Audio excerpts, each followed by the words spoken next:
तुम्हें एक ऐसी छोटी दुकान मिनी स्टोर विरासत में मिली है जो अपनी मर्जी से एक पोस्ट एपोक्लिप्टिक वर्ल्ड और असली दुनिया के बीच यात्रा कर सकती है।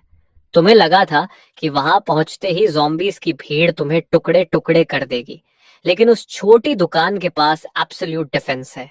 इसलिए तुम वहां ऐसी चीजें सोने के दाम पर बेचने लगते हो जो असल दुनिया में लगभग बेकार है। इंस्टेंट नूडल्स, मिनरल वाटर और सॉसेजेस। एपोकलिप्स की उजड़ी और खतरनाक जमीन पर तुम अपना खुद का कमर्शियल एम्पायर बनाने वाले हो। इसी पल तुम अपने गर्म होते फोन को पकड़े हुए हो और अपनी गर्लफ्रेंड की ठंडी आवाज सुन रहे हो। हम अलग हो रहे हैं। तुम्हें डिग्री लिए 3 साल हो चुके हैं, लेकिन तुमने न सिर्फ 3 बार नौकरी बदली, बल्कि तुम्हारे पास जरा सी भी बचत नहीं है। तुम्हारी गर्लफ्रेंड अब तुम्हारी गरीबी बर्दाश्त नहीं कर पा रही और एक अमीर लड़के वंगाओ की तरफ मुड़ गई है। कॉल खत्म होते ही तुम कुर्सी पर ढह जाते हो। पिछले कुछ सालों में अपने माता पिता के इलाज के लिए तुमने 3,50,000 का कर्ज ले लिया था। आखिर में तुम्हारे माता पिता फिर भी चले गए और तुम वह पैसा कभी लौटा नहीं पाए। अब तुम्हारे पास बस यही आधी मरी सी छोटी दुकान बची है। लेकिन ठीक उसी पल दुनिया घूमने लगती है और बैकग्राउंड की धुन बदल जाती है। तुम्हें समझ आता है कि तुम एक पोस्ट एपोक्लिप्टिक वर्ल्ड में आ गए हो। खिड़की के बाहर तुम्हें zombies का एक झुंड दिखाई देता है। छोटी दुकान के अचानक प्रकट होने से उनका ध्यान भी उधर खिंच गया है। अगले ही सेकंड वे सब पागल हो जाते हैं और तुम पर टूट पड़ते हैं। तुम्हें लगता है अब सब खत्म हो गया, लेकिन जिस टूटते कांच की आवाज की तुम उम्मीद कर रहे थे वह आती ही नहीं। दरवाजा, जो आमतौर पर हल्के से धक्के में भी टूट जाता, 1 मिलीमीटर भी नहीं हिलता। तभी तुम्हारे सामने रोशनी की एक स्क्रीन प्रकट होती है। Apocalypse world, absolute security status, dimensional travel reusable in 12 घंटे। दूसरे शब्दों में, जब तक तुम यहाँ 12 घंटे रहते हो तुम अपने असली वर्ल्ड में वापस जा सकते हो। तुम बाहर खड़े मॉन्स्टर्स जैसे zombies पर नजर डालते हो और झुंझलाकर सिर खुजलाते हो। 20 वर्ग मीटर से भी छोटी यह दुकान तरह तरह के सामान से भरी है। Fried buff noodles, mineral water, sausage, bread और बिस्कुट्स। तुम्हारी दुनिया में इनकी कोई खास कीमत नहीं, लेकिन यहाँ तुम्हारे दिमाग में एक विचार अंकुरित होता है। एक पोस्ट एपोक्लिप्टिक वर्ल्ड में सबसे कीमती चीज सोना या हीरे नहीं, बल्कि खाना और पीने का पानी है। तुम तेजी से शेल्फ की तरफ दौड़ते हो और एक साधारण मिनरल वाटर की बोतल उठा लेते हो। तुम्हारी दुनिया में ये लगभग कुछ पैसों में बिकती है, लेकिन zombies से भरी इस दुनिया में इसकी कीमत कितनी होगी? तुम्हें अपना 3,50,000 का कर्ज और जान का फोन पर तुम्हें छोड़ना याद आता है। तुम बोतल का ढक्कन खोलकर एक बड़ा घूंट पीते हो। अब तुम्हें इन 12 घंटों का फायदा उठाकर जितना हो सके उतना पैसा कमाना है। तुम तुरंत हिसाब लगाने लगते हो। एक बोतल पानी 1 ग्राम सोना, बहुत कम। एक बोतल पानी 10 ग्राम सोना और इंस्टेंट नूडल्स का एक पैकेट 100 ग्राम सोना। तुम खुद को शांत रहने के लिए मजबूर करते हो। समस्या यह है कि तुम्हें ग्राहकों की जरूरत है, लेकिन दरवाजे के सामने खड़े इन 10 zombies के बीच कौन सा सर्वाइवर यहाँ आने की हिम्मत करेगा? फिर भी तुम 12 घंटे यूं ही खाली बैठने वाले नहीं हो। तुम्हारी नजर ब्रेस्ड बीफ नूडल्स के पैकेट पर जाती है और तभी तुम्हारे दिमाग में एक आइडिया आता है। इस दुनिया में जहां हर तरफ जंग और सड़ान की बदबू फैली है, वहां ताजी खुशबूदार इंस्टेंट नूडल्स के कटोरे से ज्यादा लुभावनी चीज और क्या हो सकती है? तुम केटल को प्लग में लगाकर चालू कर देते हो। केटल गड़गड़ाने लगती है। छोटी दुकान में अब भी बिजली है, मानो यह जगह सिस्टम से जुड़ी हुई है और बाहरी दुनिया से पूरी तरह अलग एक स्वतंत्र दुनिया है। पानी जल्द ही उबलने लगता है और एक गहरी तीखी खुशबू तुरंत पूरी दुकान में फैल जाती है। तुम खुद भी अनजाने में लार निगल लेते हो।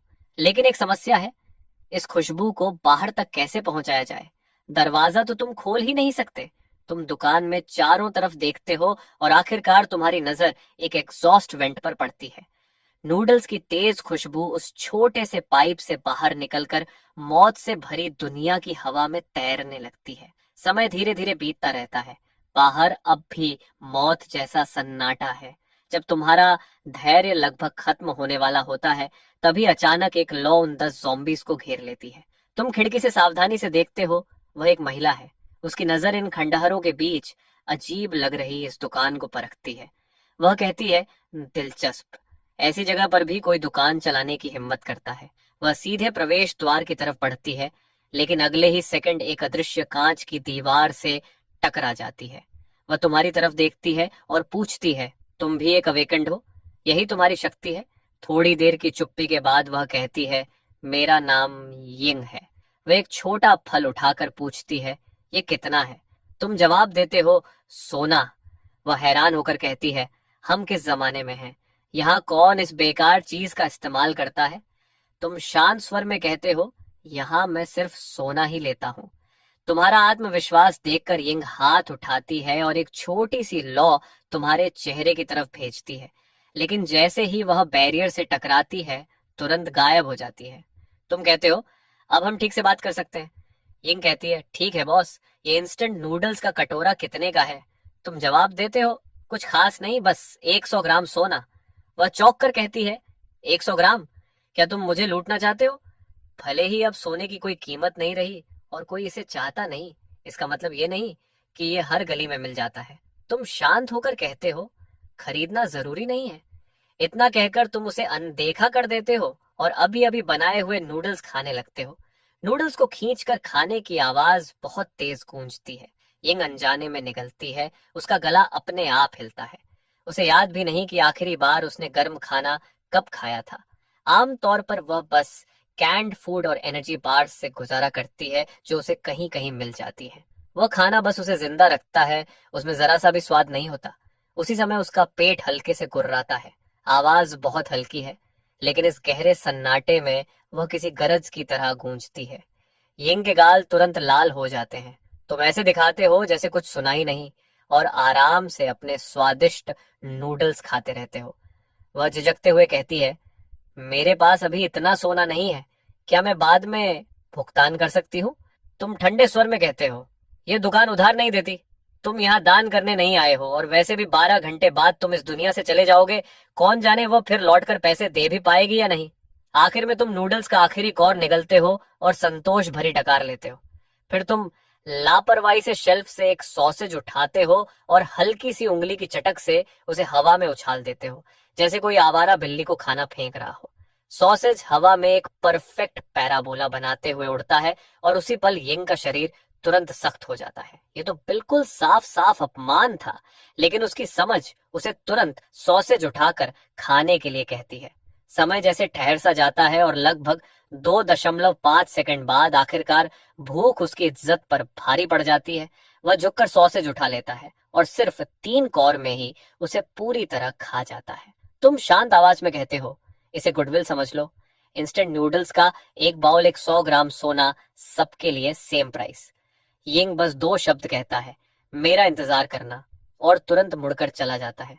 उसकी पावर्स के साथ उसे बस किसी सर्वाइवर कैंप या अपोकैलिप्स से पहले के किसी बैंक वॉल्ट तक पहुंचना है और 100 ग्राम सोना हासिल करना उसके लिए मुश्किल नहीं होगा। लेकिन तभी तुम उसे फिर से आवाज देते हो, रुको। तुम आराम से एक कोका कोला की कैन निकालते हो, वही लेजेंडरी कोका कोला जो दुनिया खत्म होने से पहले हर जगह मिलती थी, लेकिन अब यह किसी भी महंगी वाइन से भी ज्यादा कीमती लग्जरी बन चुकी है। तुम कहते हो, एक कैन 50 ग्राम सोना। यिंग के जवाब देने से पहले ही तुम स्पाइसी स्टिक्स का एक पैकेट भी खोल देते हो और कहते हो, 30 ग्राम सोना, ice cold Coca, spicy sticks और गरम इंस्टेंट नूडल्स का कॉम्बो। दुनिया खत्म होने से पहले ये तीनों चीजें सबसे सस्ता मेन्यू हुआ करती थी, लेकिन अब उनमें अजीब सा आकर्षण था। यिंग की मुट्ठियां कस जाती हैं और उसकी उंगलियों की हड्डियां चरमराने लगती हैं। वह गुस्से में कहता है, बेहतर होगा कि तुम्हारे पास काफी स्टॉक हो। और इतना कहकर उसकी परछाई तुरंत गायब हो जाती है, क्योंकि वह अभी इसी वक्त सोना ढूंढने निकल चुका था। उस समय डायमेंशनल ट्रैवल के रिचार्ज में अभी भी 10 घंटे 30 मिनट बाकी थे, इसलिए तुम आराम से अपनी छोटी दुकान का निरीक्षण करने लगते हो। वहां 10 क्रेट्स कैंग फू नूडल्स, 15 क्रेट्स इंस्टेंट नूडल्स, ढेर सारे स्पाइसी स्टिक्स और हैम सॉसेजेस पड़े थे, और एक कोने में तुम्हें 5 अंडे भी मिल जाते हैं। ये देखते ही तुम्हारे दिमाग में एक और आइडिया आता है। लगभग 1 घंटे बाद बाहर से भारी कदमों की आवाज सुनाई देती है। यिंग वापस आ चुका था। वह थोड़ा घायल लग रहा था और उसके हाथ में एक काला बैग था। वह कहता है, 200 ग्राम सोना, 1 ग्राम भी कम नहीं। तभी सिस्टम की आवाज आती है, क्या इस वस्तु को सुरक्षा क्षेत्र में प्रवेश की अनुमति दी जाए? तुम चुपचाप अनुमति दे देते हो और काला बैग एक अदृश्य हाथ से उठकर धीरे धीरे उड़ता हुआ तुम्हारे पैरों के पास आ गिरता है। ये देखकर यिंग की आंखें सिकुड़ जाती हैं, क्योंकि यह आदमी उसकी कल्पना से भी ज्यादा रहस्यमय था। सामान गिनने के बाद तुम braised beef noodles, ice cold coca और स्पाइसी स्टिक्स निकालते हो और फिर यिंग के सामने ही पानी उबालते हो। थोड़ी ही देर में नूडल्स तैयार हो जाते हैं और तुम भाप छोड़ते हुए बोल को दरवाजे तक ले जाते हो। यिंग सोचता है कि अब तुम उसे बोल दे दोगे, लेकिन तभी तुम अचानक रुक जाते हो और अपनी जेब से एक अंडा निकाल कर उसे देखते हुए कहते हो, सुंदर लेडी, अगर इसमें एक एक भी डाल दूं तो? यिंग पूछता है, कितने का? तुम जवाब देते हो, 50 ग्राम सोना। ये सुनते ही यिंग भड़क जाता है। एक अंडे के लिए 50 ग्राम सोना? क्यों ना तुम सीधे लोगों को लूट ही लो। लेकिन तुम बिल्कुल शांत रहते हो और कहते हो, लेना जरूरी नहीं है, ये घर के एग्स हैं, स्पेशल कस्टमर्स के लिए रिजर्व्ड। और इतना कहकर तुम अंडा वापस रखने का नाटक करते हो। तभी यिंग तुरंत बोल उठता है, रुको। एक पावरफुल फ्लेम अवेकेंड होने के नाते वह हमेशा वही रहा था जिसके सामने लोग झुकते थे, लेकिन आज वह बस अपमान सहता जा रहा था। वह अपनी कमर से बंधी छोटी लेदर पाउच में हाथ डालता है और कबूतर के अंडे जितना एक क्रिस्टल निकालता है जो उसकी हथेली पर चमक रहा था। वह कहता है, मेरे पास अभी और सोना नहीं है, ये लो, और इसके बदले वह एग दे दो। तुम भौं चढ़ाकर सोचते हो, ये क्या अजीब चीज है। तुम मना करने ही वाले थे कि तभी एक लाइट स्क्रीन सामने आ जाती है। High energy object detected, primary zombie essence detected. इस ट्रांजैक्शन को स्वीकार करने की सिफारिश की जाती है। उसी पल तुम्हें समझ आता है कि तुम पूरी तरह गलत सोच रहे थे, क्योंकि तुम लगातार 3,50,000 के कर्ज को चुकाने के बारे में सोचते रहे, जबकि असल में इस दुकान का असली मकसद इन एसेंस कोर्स को इकट्ठा करना है। एक पल में सब साफ हो जाता है, लेकिन तुम्हारे चेहरे पर अब भी घृणा का भाव बना रहता है और तुम कहते हो, यह बदसूरत सा पत्थर क्या है, बड़ा घिनौना लगता है। यिंग जवाब देता है, यह ज़ॉम्बी के दिमाग से निकला कोर है, अवेकेंड लोगों की ट्रेनिंग के लिए जरूरी है। सोना तो इसके जूतों की धूल के बराबर भी नहीं। तुम मन ही मन सोचते हो, तो ये क्रिस्टल्स इस दुनिया की ट्रेनिंग रिसोर्स है, लेकिन मैं तो बस एक दुकान चलाता हूँ, मुझे इससे क्या फायदा। ये सुनकर यिंग गुस्से से कांपने लगता है, क्योंकि उसके सामने खड़ा आदमी न सिर्फ पागल है, बल्कि खजाने की पहचान भी नहीं करता। उसे फटने के कगार पर देखकर तुम आह भरते हो और कहते हो, ठीक है, ठीक है, चूंकि तुम इतना इंसिस्ट कर रहे हो तो इस बार एग्जेप्शन कर देता हूँ।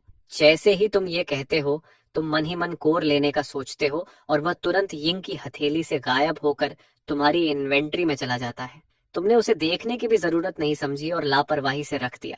फिर तुम नूडल्स, कोका और स्पाइसी स्टिक्स यिंग को दे देते हो और वह फोर्क उठाकर बड़े बड़े कौर में सब कुछ खा जाता है, पोल में पड़े हरे प्याज तक नहीं छोड़ता। फिर वह कोका खोलकर एक ही सांस में पी जाता है और स्पाइसी स्टिक्स का पैकेट फाड़कर एक एक करके सब खा जाता है, जबकि इस पूरे समय तुम बस चुपचाप उसे देखते रहते हो। आखिर में यिंग कहता है, मैं फिर आऊंगा, और मुड़कर गली के अंधेरे में गायब हो जाता है। उसके जाने के बाद ही तुम वह मिस्टीरियस गोल्डन कोर निकालते हो और सिस्टम का मैसेज सामने आता है। प्राइमरी ज़ॉम्बी गोल्डन कोर मानव के जेनेटिक लॉक्स को तोड़ सकता है। इसे इस्तेमाल करने पर अवेकेंड बनने की संभावना मिलती है, लेकिन अगर अब्जॉर्प्शन फेल हो जाए तो शरीर तुरंत एलिमेंट्री पार्टिकल्स में बिखर जाता है और सफलता की दर 1% से भी कम है। ये सुनकर तुम्हारा हाथ कांप जाता है और तुम लगभग उस कोर को फेंक ही देते हो, क्योंकि 1% से कम सक्सेस रेट कोई मौका नहीं, बल्कि सीधे नरक का टिकट है। लेकिन तभी दुकान का सिस्टम एक और नोटिफिकेशन दिखाता है कि दुकान के सुरक्षा क्षेत्र में उपयोगकर्ता हर तरह के नुकसान से इम्यून रहेगा, चाहे वह फिजिकल डैमेज हो, एनर्जी शॉक हो, मेंटल कंटामिनेशन हो या जेनेटिक कोलैप्स। ये देखकर तुम फिर से अपने हाथ में पकड़े गोल्डन कोर को देखते हो और समझ जाते हो कि तुम्हारे लिए इसमें कोई जोखिम नहीं है। तुम सोचते हो कि इसे कैसे इस्तेमाल किया जाए, क्या सीधे निगल लिया जाए। ये बिल्कुल खाने लायक नहीं लगता, लेकिन यिंग को याद करते हुए जो हवा में से फ्लेम्स निकाल रहा था, तुम एक झटके में उसे निगल लेते हो।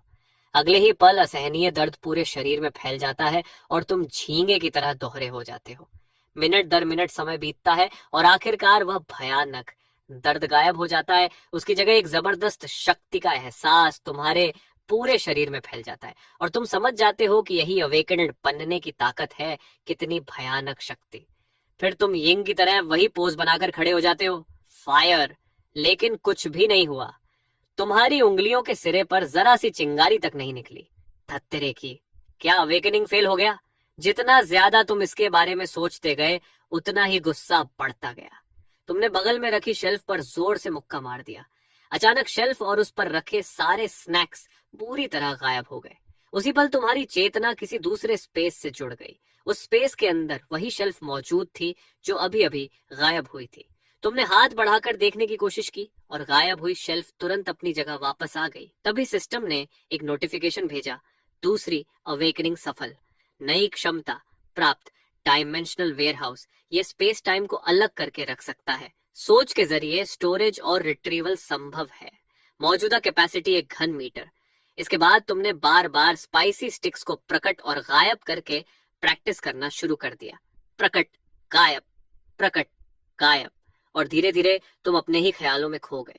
सोना सिर्फ आर्थिक संकट हल कर सकता है, लेकिन गोल्ड कोर ही असली चाबी है जिससे इस अपोकलिप्स में जिंदा रहा जा सकता है। अब रिचार्ज होने में 9 घंटे बाकी थे, इसलिए निकलने से पहले तुम्हें ज्यादा से ज्यादा गोल्ड कोर इकट्ठा करने ही होंगे। सिर्फ एक पैकेट नूडल्स की खुशबू से ही यिंग खिंची चली आई थी, तो अगर इस खुशबू को 10 गुना या 20 गुना बढ़ा दिया जाए तो? यही सोचकर तुमने एक बड़ी कढ़ाई निकाली और उसमें पूरे 20 पैकेट इंस्टेंट नूडल्स पकाए। आखिर में तुमने हाई पावर एग्जॉस्ट फैन को पूरी ताकत से चला दिया। बस तैयार था तुम्हारा end of the world Buddha jumping over the wall वाला प्लान। 3 गलियों दूर एक छोड़ी हुई इमारत के अंदर एक जवान लड़का कोने में सिमटा बैठा था। एक चेहरे पर निशान वाला आदमी अपनी बंदूक की नली साफ कर रहा था। तभी चश्मा पहने एक आदमी चिंतित आवाज़ में बोला, टाइगर, चियाओलू के घाव और भी खराब हो गए हैं। अगर हमें दवा नहीं मिली तो मुझे डर है कि वह। टाइगर नाम का वह निशान वाला आदमी चुपचाप सिर हिलाने लगा।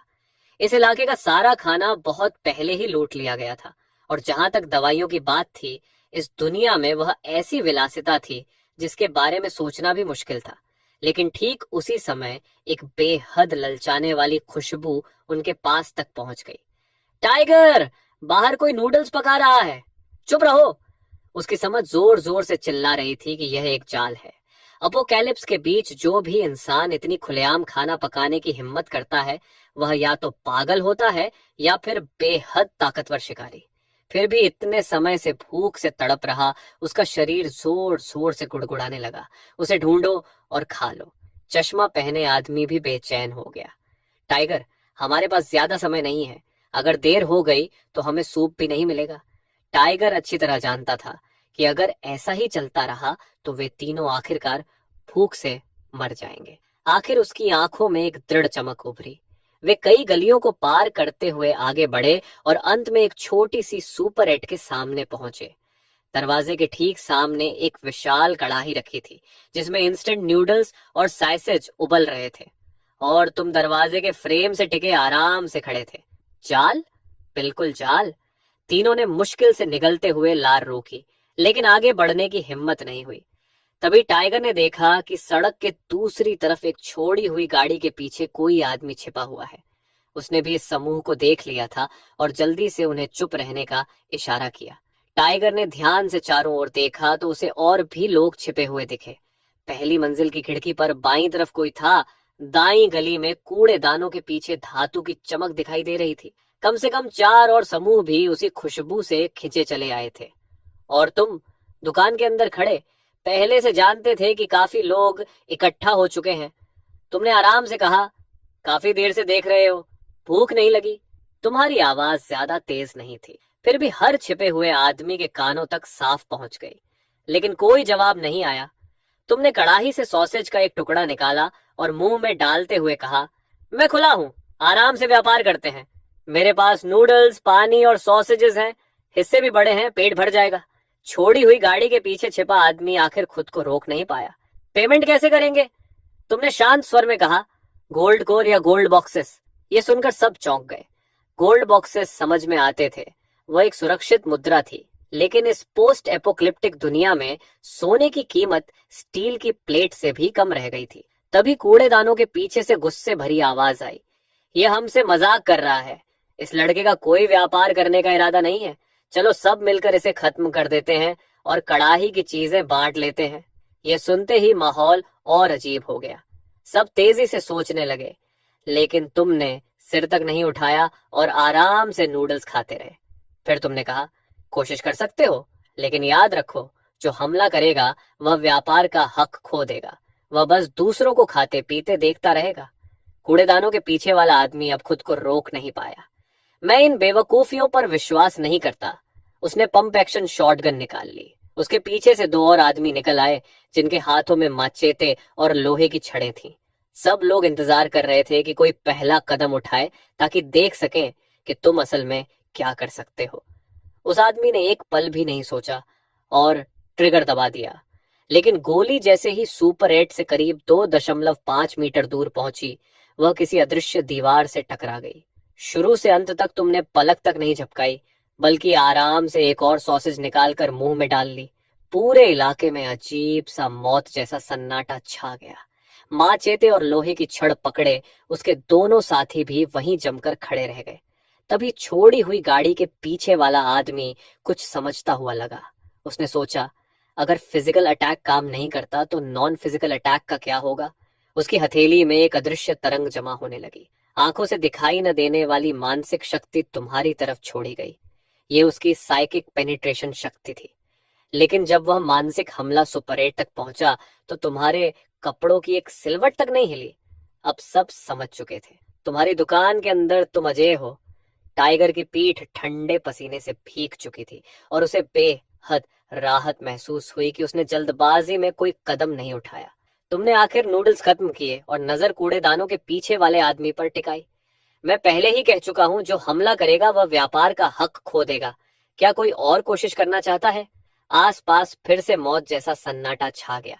तभी जब यह टकराव भरा माहौल सबको पागल करने वाला था, दूर से एडी की लयबद्ध आवाज सुनाई दी। वह आवाज धीरे धीरे पास आती गई और सबकी नजरें उसकी मालिक की ओर मुड़ गईं। ये यिंग है। टाइगर ने उस औरत को पहचान लिया, या यूं कहो कि इन खंडहरों के बीच उसे भूलना नामुमकिन था। जितने भी सर्वाइवर्स कुछ समय से इस अपोकलिप्स में टिके हुए थे, उन्होंने रहस्यमयी के वाई यिंग के बारे में जरूर सुना था। एक हाई लेवल अवेकेंड जो आग को हथियार की तरह इस्तेमाल करती है। वह यहाँ क्या कर रही है?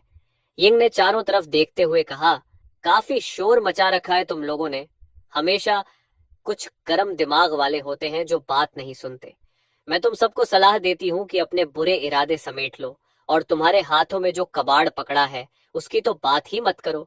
यहाँ तक कि मैं भी इस छोटी सुप्रिटे को खरोंच तक नहीं पहुंचा सकती। पूरा इलाका फिर से मौत जैसी खामोशी में डूब गया। डब्ल्यू ने गहरी सांस ली और धीरे धीरे अपनी छिपने की जगह से बाहर आ गया। उसने अपनी दोनों हथेलियां खोलकर ऊपर उठा दी, ताकि दिखा सके कि उसका कोई बुरा इरादा नहीं है। कोनों में छिपे बाकी सर्वाइवर्स भी एक एक करके बाहर आने लगे। यिंग ने अब उनकी तरफ ध्यान ही नहीं दिया। उसने अपनी बेल्ट से कुछ चीजें निकाली। 3 चमचमाते सोने के इनगट्स, हर एक काफी बड़ा था। उसने कहा, मुझे बिस्किट्स, कैंड फूड और पानी चाहिए।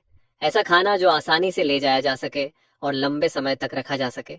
उसके जैसे एलीट हंटर के लिए रेडी टू ईट इंडस्ट्रियल खाना सबसे तर्क संगत चुनाव था।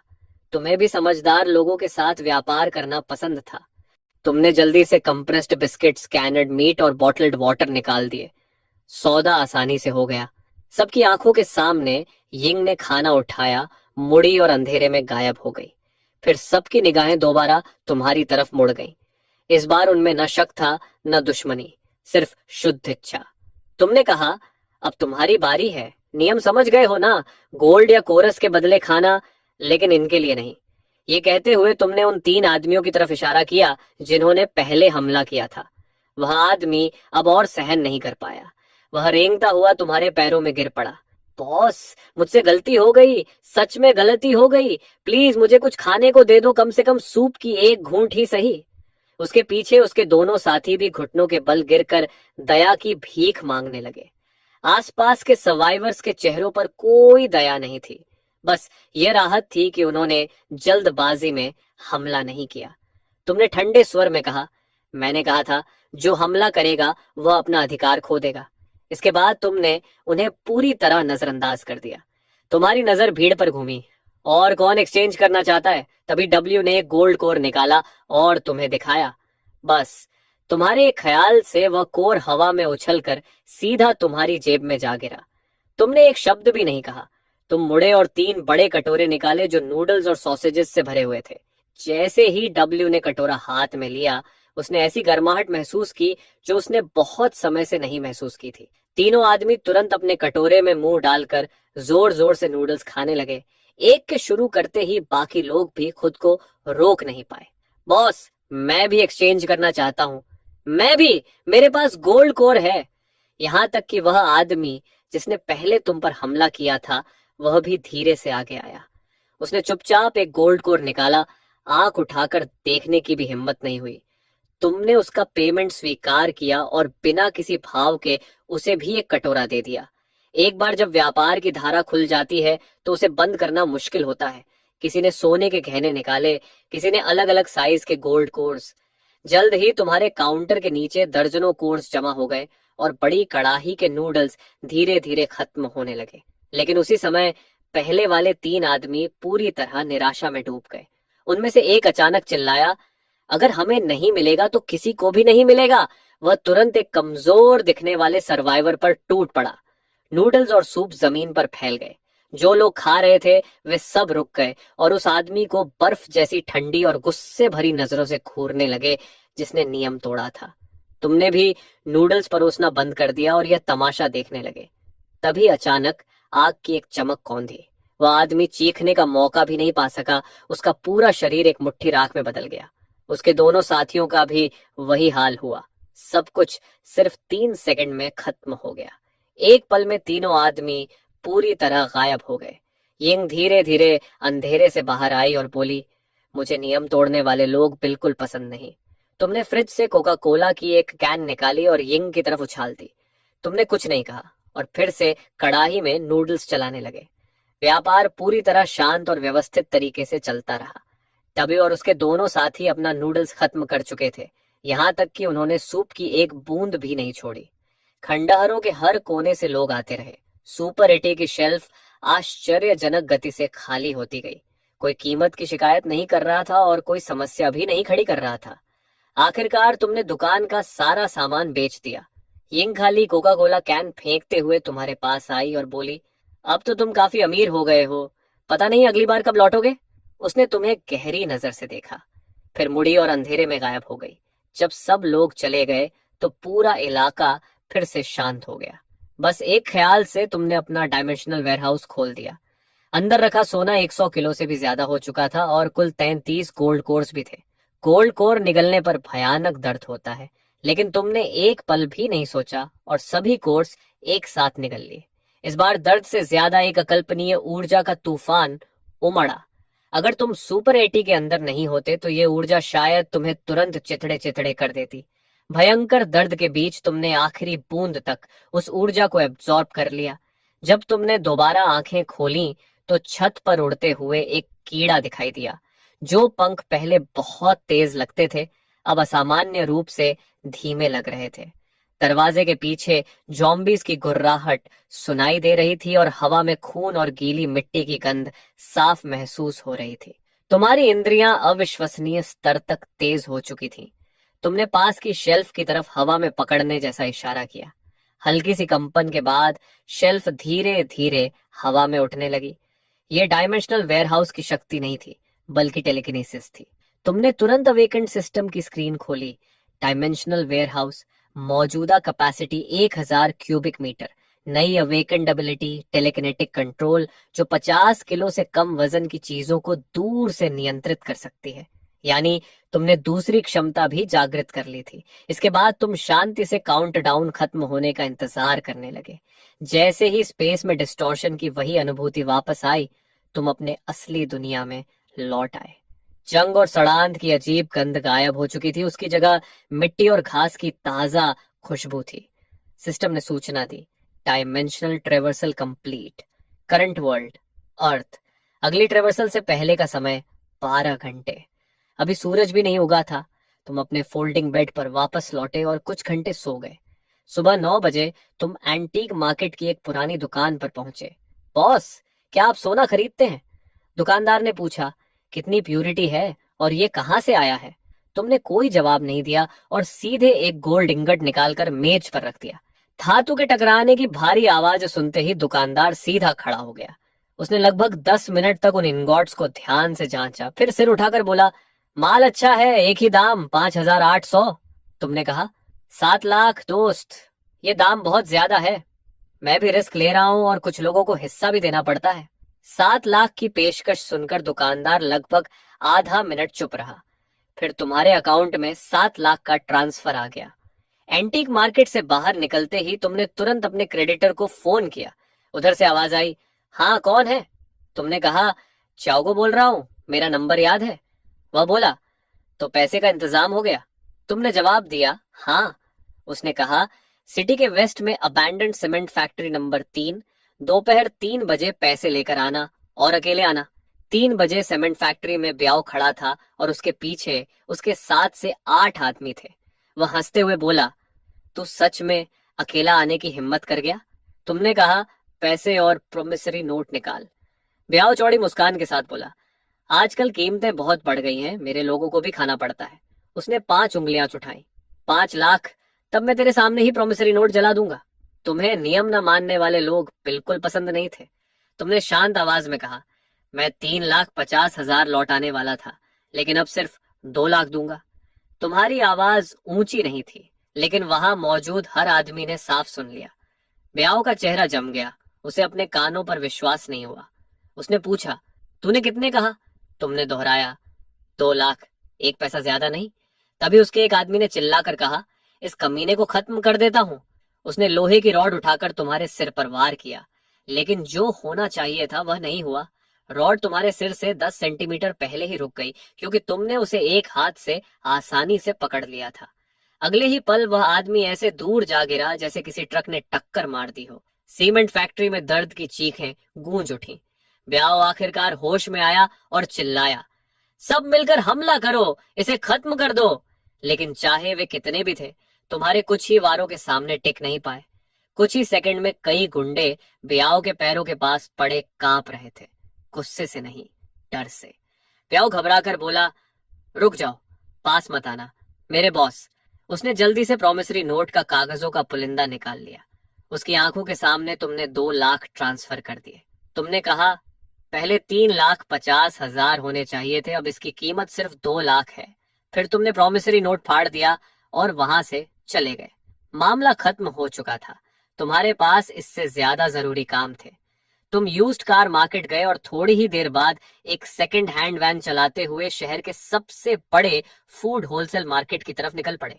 होलसेल सुपरमार्केट में घुसते ही एम्प्लॉय के कुछ कहने से पहले ही तुमने कहा, नमस्ते, मुझे 200 cartons instant noodles, 100 cartons ham sausages, 200 cartons compressed biscuits, 100 cartons canned beef और 500 कार्टन्स मिनरल वाटर चाहिए। मात्रा सुनकर कर्मचारी चौंक गया, लेकिन जल्दी ही सामान तैयार करने लगा, क्योंकि जो ग्राहक पैसे देता है वही राजा होता है। पूरा सामान वैन में लोड करने में तुम्हें पूरा दिन लग गया। डायमेंशनल ट्रांसफर में सिर्फ 2 घंटे बाकी थे। कल की पहली डील में बहुत सारा सोना आखिरी समय में रूइन से इकट्ठा किया गया था। अगर ज्यादा प्रॉफिट चाहिए तो क्वांटिटी बढ़ानी होगी और अलग अलग स्ट्रॉन्ग होल्ड्स के साथ कोऑपरेशन करना होगा। सोना इकट्ठा करना उनका काम होगा। अपने अंदर बढ़ती ताकत को महसूस करते हुए तुम्हें अपने पुराने जीवन से एक अजीब सा अलगाव महसूस होने लगा। बचे हुए 2 घंटों में तुमने फैसला किया कि पुराने जीवन को अलविदा कहने के लिए एक शानदार खाना खाया जाए। इसलिए तुम शहर के सबसे लग्जूरियस रेस्टोरेंट पहुंच गए। सामने खड़ी लग्जरी कार्स के मुकाबले तुम्हारी वैन बिल्कुल अजीब लग रही थी। यहाँ तक कि वैलेट को लगा कि तुम सिर्फ पार्किंग इस्तेमाल करने आए हो। वह बोला, सर, यहाँ। लेकिन तुमने जेब से सोयाबीन के दाने जितनी छोटी गोल्ड नगेट निकाली और उसके हाथ में रख दी। मेरी गाड़ी पार्क करो और अगर काम ठीक से नहीं किया तो तुम्हारी टांगें तोड़ दूंगा। सोने की वह छोटी सी नगेट हाथ में लेते ही विलेत सन्न रह गया। तुम बिना उसकी तरफ देखे सीधे रेस्टोरेंट के अंदर चले गए। अंदर सॉफ्ट लाइटिंग थी, लोग एलिगेंट कपड़ों में थे, सब कुछ इतना शांत और शानदार लग रहा था बिल्कुल उस अपोकैलिप्स से उल्टा जिसे तुम अभी अभी छोड़कर आए थे। तुम मेन्यू देख ही रहे थे कि पास से एक महिला की आवाज आई, च्याओगो। वह तुम्हारी एक्स गर्लफ्रेंड जान थी और उसके साथ खड़ा आदमी था वंगाओ, एक अमीर है। वांगाओ पहले हैरान हुआ, फिर उसने जान की कमर में हाथ डालकर तुम्हारी तरफ बढ़ते हुए कहा, अरे च्याओगो, तुम्हारी सुपर 8 बंद हो गई क्या? यहाँ बर्तन धोने की नौकरी के लिए आए हो? यहाँ एक स्टेक की कीमत 3800 है। तुम्हारी महीने की सैलरी से तो उसका एक टुकड़ा भी मुश्किल से मिलेगा। तुमने शांत स्वर में वेटर से कहा, यहाँ बहुत शोर है, अपने शेफ से कहो कि अपनी स्पेशलिटीज तैयार करे। वांगाओ को ऐसा लगा जैसे वह हवा से बात कर रहा हो। पूरी तरह इग्नोर किए जाने का एहसास उसे गुस्से से भर गया। उसने आवाज ऊंची कर दी, तू बहिरा है क्या? मैं तुझसे बात कर रहा हूँ। लेकिन तुम्हारा चेहरा बिल्कुल शांत रहा। चान को अचानक लगा कि तुम अब वही इंसान नहीं रहे जिसे वह जानती थी। तभी रेस्टोरेंट मैनेजर वेन शेंग जल्दी से आ गया और बोला, सर, कृपया शांत हो जाइए, बाकी ग्राहकों को डिस्टर्ब मत कीजिए। मैनेजर को देखकर वांगाओ का घमंड और बढ़ गया। वह बोला, मैनेजर जो, सही समय पर आए हो। ये कैसा रेस्टोरेंट है? अब कोई भी अंदर आ सकता है क्या? ऐसे आदमी को यहाँ बैठने देना तुम्हारे रेस्टोरेंट का लेवल गिरा देता है। मैनेजर जो वांगाओ को अच्छी तरह जानता था। वह शहर के रियल एस्टेट टाइकून का बेटा था। लेकिन उसने तुम्हारे असामान्य शांत स्वभाव को भी नोट किया। इसलिए उसने बिना घमंड और बिना चापलूसी के वांगो से कहा, मिस्टर वांग, हमारा रेस्टोरेंट सभी ग्राहकों के साथ बराबरी से व्यवहार करता है। फिर वह अचानक तुम्हारी तरफ मुड़ा और 90 डिग्री झुककर बोला, मिस्टर चियाओगो, मैं दिल से माफी चाहता हूँ। हमारी सर्विस की कमी से आपका भोजन खराब हुआ, इसके लिए मैं सच में क्षमा चाहता हूँ। उसने तुरंत एक वेटर को बुलाया और तुम्हें प्राइवेट लाउंज में ले जाने को कहा। शुरुआत से अंत तक तुमने वंगाओ की तरफ एक बार भी देखने की जरूरत नहीं समझी। वंगाओ कुछ और कहना चाहता था, लेकिन उसे मैनेजर जो ने बीच में ही रोक दिया। मिस्टर वांग, मैं आपसे तुरंत ये हंगामा बंद करने को कहता हूँ, नहीं तो मुझे सिक्योरिटी बुलानी पड़ेगी और आपको तथा इस लेडी को यहाँ से जाने के लिए कहना पड़ेगा। प्राइवेट लाउंज में तुम्हारे सामने तरह तरह के शानदार और महंगे डिशेस परोसे गए। पहले के समय में तुम्हें यहाँ खाने का हक भी नहीं मिलता, लेकिन अब जब तुमने चख लिया तो तुम्हें एहसास हुआ कि इसमें कोई खास बात भी नहीं है। खाना खत्म करने के बाद तुम वापस अपनी सुपरेट लौट आए। अगले डायमेंशनल ट्रांसफर में अब सिर्फ 150 सेकंड बाकी थे। समय खत्म होते ही शहर की जानी पहचानी हलचल धीरे धीरे धुंधली पड़ गई और उसकी जगह फिर से अपोकलिप्स की मौत जैसी खामोशी ने ले ली। ट्रांसफर का रिचार्ज टाइम जो पहले 12 घंटे था, अब घटकर 11 घंटे रह गया था। तुमने अंदाजा लगाया कि जैसे जैसे ट्रांसफर्स की संख्या बढ़ेगी, शायद तुम असली दुनिया और पोस्ट अपोकलिप्टिक दुनिया के बीच अनलिमिटेड बार आ जा सकोगे। तुम्हें महसूस हुआ कि कई निगाहें तुम्हारी तरफ उठ रही हैं। पिछली बार के सर्वाइवर्स ने इस मिस्टीरियस सुपर 80 की खबर फैला दी थी, इसलिए अब यहाँ आने वाले लोग भूखे और अकेले बचे हुए लोग नहीं, बल्कि अलग अलग ऑर्गेनाइजेशंस के स्काउट्स थे। करीब 10 मिनट बाद एक आदमी तुम्हारी दुकान के पास आया। उसके कंधे पर असॉल्ट राइफल टंगी हुई थी। वह दरवाजे के सामने रुककर बोला, मेरा नाम स्कॉर्पियन है, मैं पीछी बैस्टियन की तरफ से आया हूँ, मैं तुमसे बात करना चाहता हूँ। तुमने पूछा, किस बारे में? स्कॉर्पियन बोला, हमारे बेस्टियन को बहुत सारे सप्लाईज चाहिए, खाना, पानी, दवाइयाँ, हथियार, एम्यूनिशन, हम सब कुछ खरीदेंगे। तुमने शांत स्वर में कहा, मैं हथियार नहीं बेचता। स्कॉर्पियन के चेहरे पर जरा भी निराशा नहीं आई, मानो उसे पहले से अंदाजा हो। उसने जेब से एक गोल्ड इंगेट निकाला और काउंटर पर रख दिया। ये एडवांस है, हम तुम्हारे साथ लॉन्ग टर्म पार्टनरशिप करना चाहते हैं, उम्मीद है तुम हमें थोड़ा अच्छा प्राइस दोगे। तुमने कहा, मेरे दाम सबके लिए एक जैसे हैं। उसी समय उसके पीछे की छाया में हल्की हलचल हुई। स्कॉर्पियन ने हाथ उठाकर शांत रहने का इशारा किया, हम पूरी तरह सीरियस हैं। तुमने कुछ नहीं कहा, बस हवा में हाथ बढ़ाकर शेल्फ पर रखी एक कैंड बीफ की डिब्बी की तरफ इशारा किया। वह डिब्बी धीरे धीरे हवा में तैरती हुई काउंटर पर आ गई। स्कॉर्पियन की आंखों की पुतलियां सिकुड़ गईं। टेलीकिनेसिस। अब तक वह समझता था कि तुम्हारी असली ताकत बस तुम्हारी दुकान की अटूट डिफेंस है, लेकिन अब उसे पता चला कि तुम खुद भी एक बेहद ताकतवर अवेकंड हो।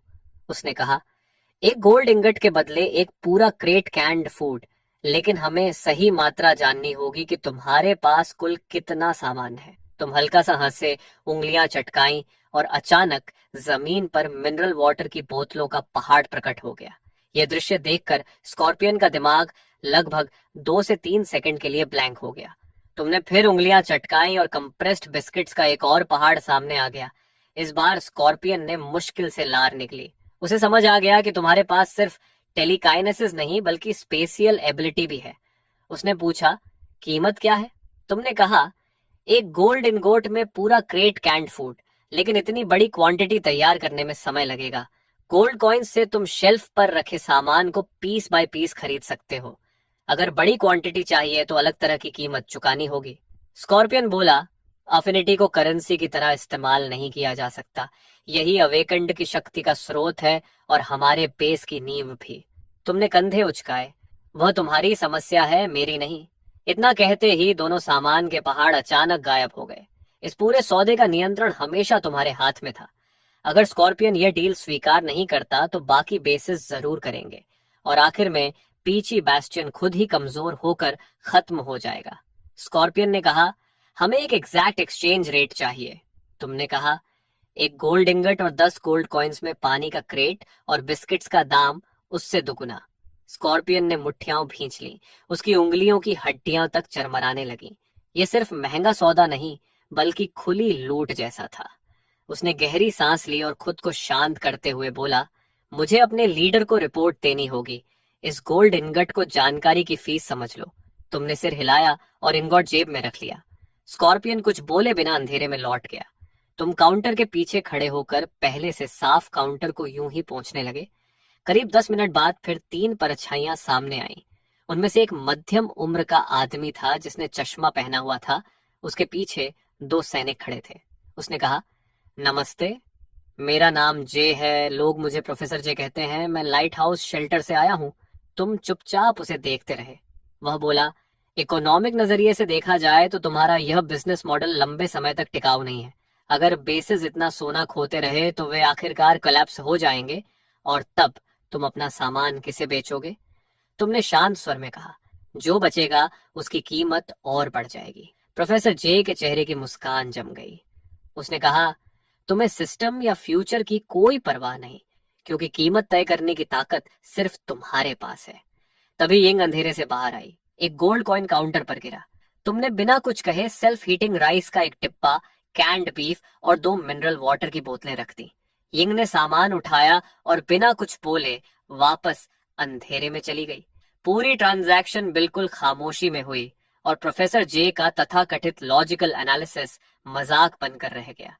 फिर तुमने कहा, एक गोल्ड इनगॉट और 10 गोल्ड कॉइन्स में क्रेट। अगर बड़ी क्वांटिटी चाहिए तो एक्स्ट्रा देना होगा। अभी तुम लोगों की बेकार बातों में मेरे 3 मिनट बर्बाद हुए, इसलिए अब 15 गोल्ड बॉक्सेस लगेंगे। प्रोफेसर जे ने बिना हिचकिचाहट कहा, हम मानते हैं। उसके लिए साफ था कि शायद तुम वेस्टलैंड के सबसे ताकतवर अवेकेंड नहीं हो, लेकिन तुम्हारी सुपर 80 पूरी तरह इनविंसिबल है।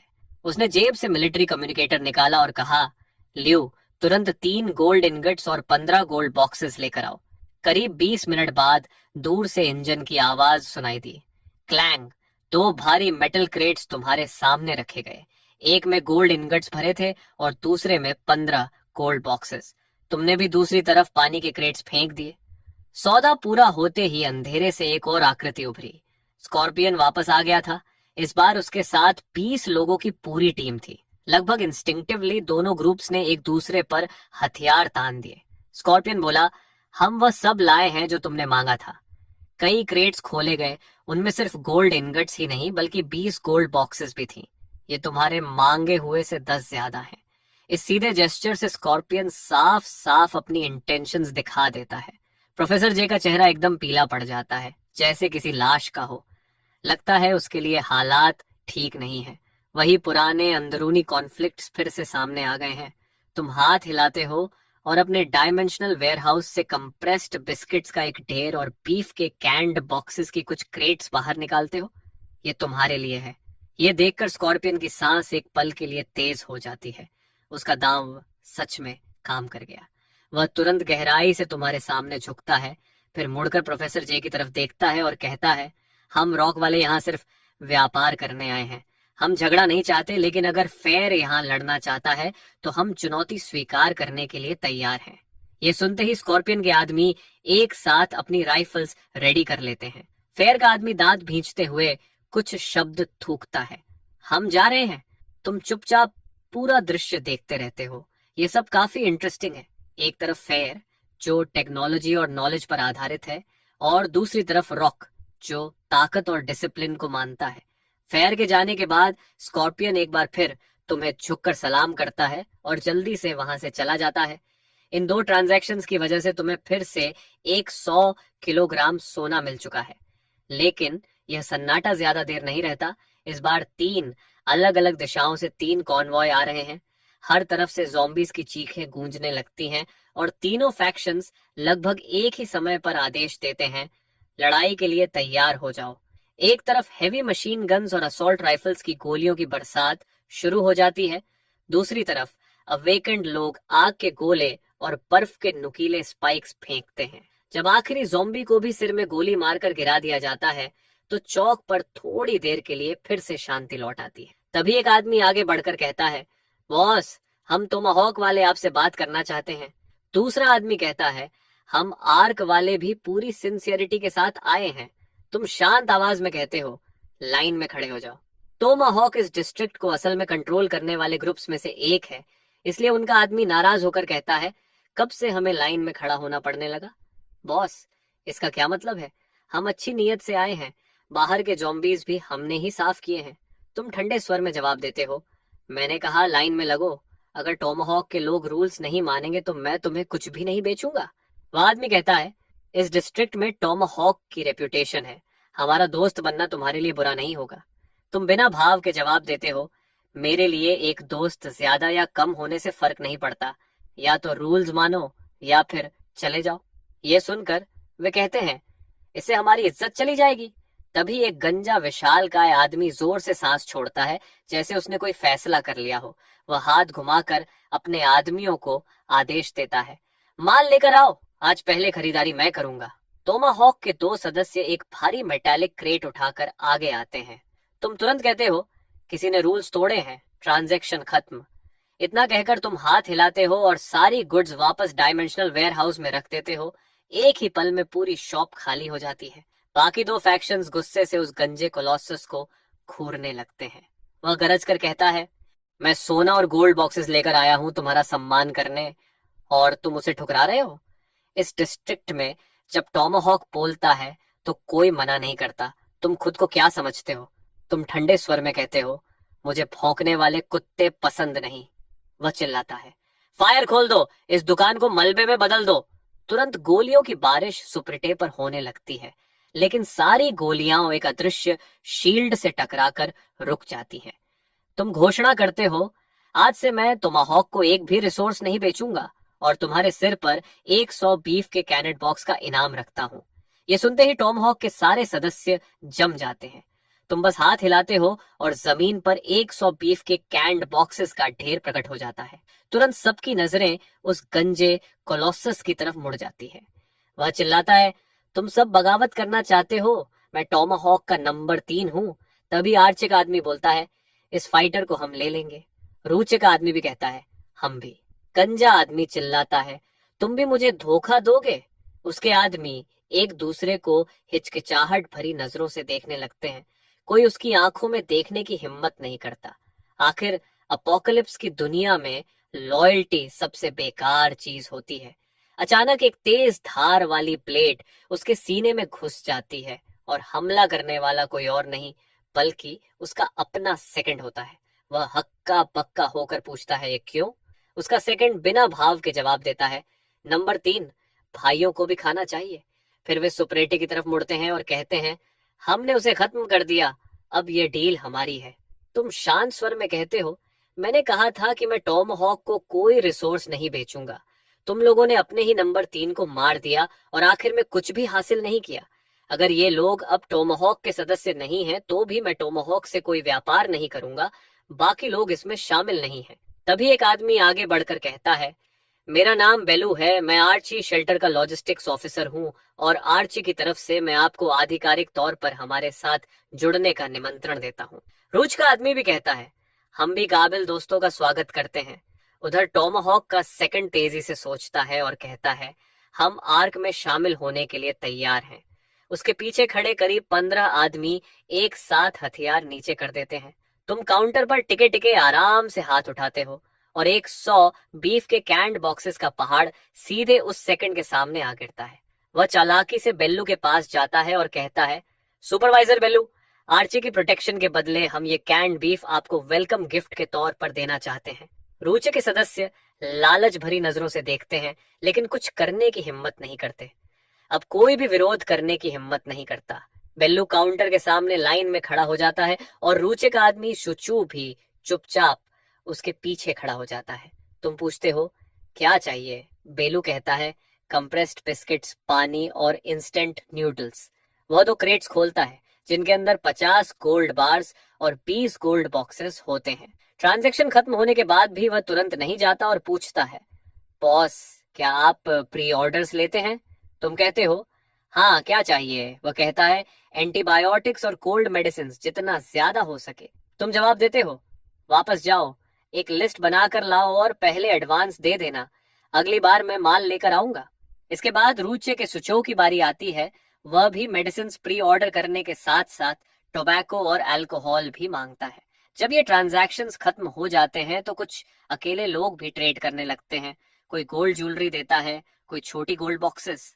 लेकिन तभी एक आदमी तुम्हारे साथ ट्रेड करने के लिए एक अलग ही चीज निकालता है, कार बैटरी। इस दुनिया की बैटरीज की एनर्जी डेंसिटी और लाइफ स्पैन तुम्हारी दुनिया की बैटरीज से लगभग 2 गुना ज्यादा एडवांस्ड है। तुम्हें अचानक एहसास होता है कि शुरू से ही तुमने इस दुनिया को सिर्फ एक गोल्ड माइन और वेंडिंग मशीन की तरह देखा था और उस टेक्नोलॉजी को पूरी तरह नजरअंदाज कर दिया था जो इस दुनिया के पास कैटास्ट्रोफी से पहले मौजूद थी।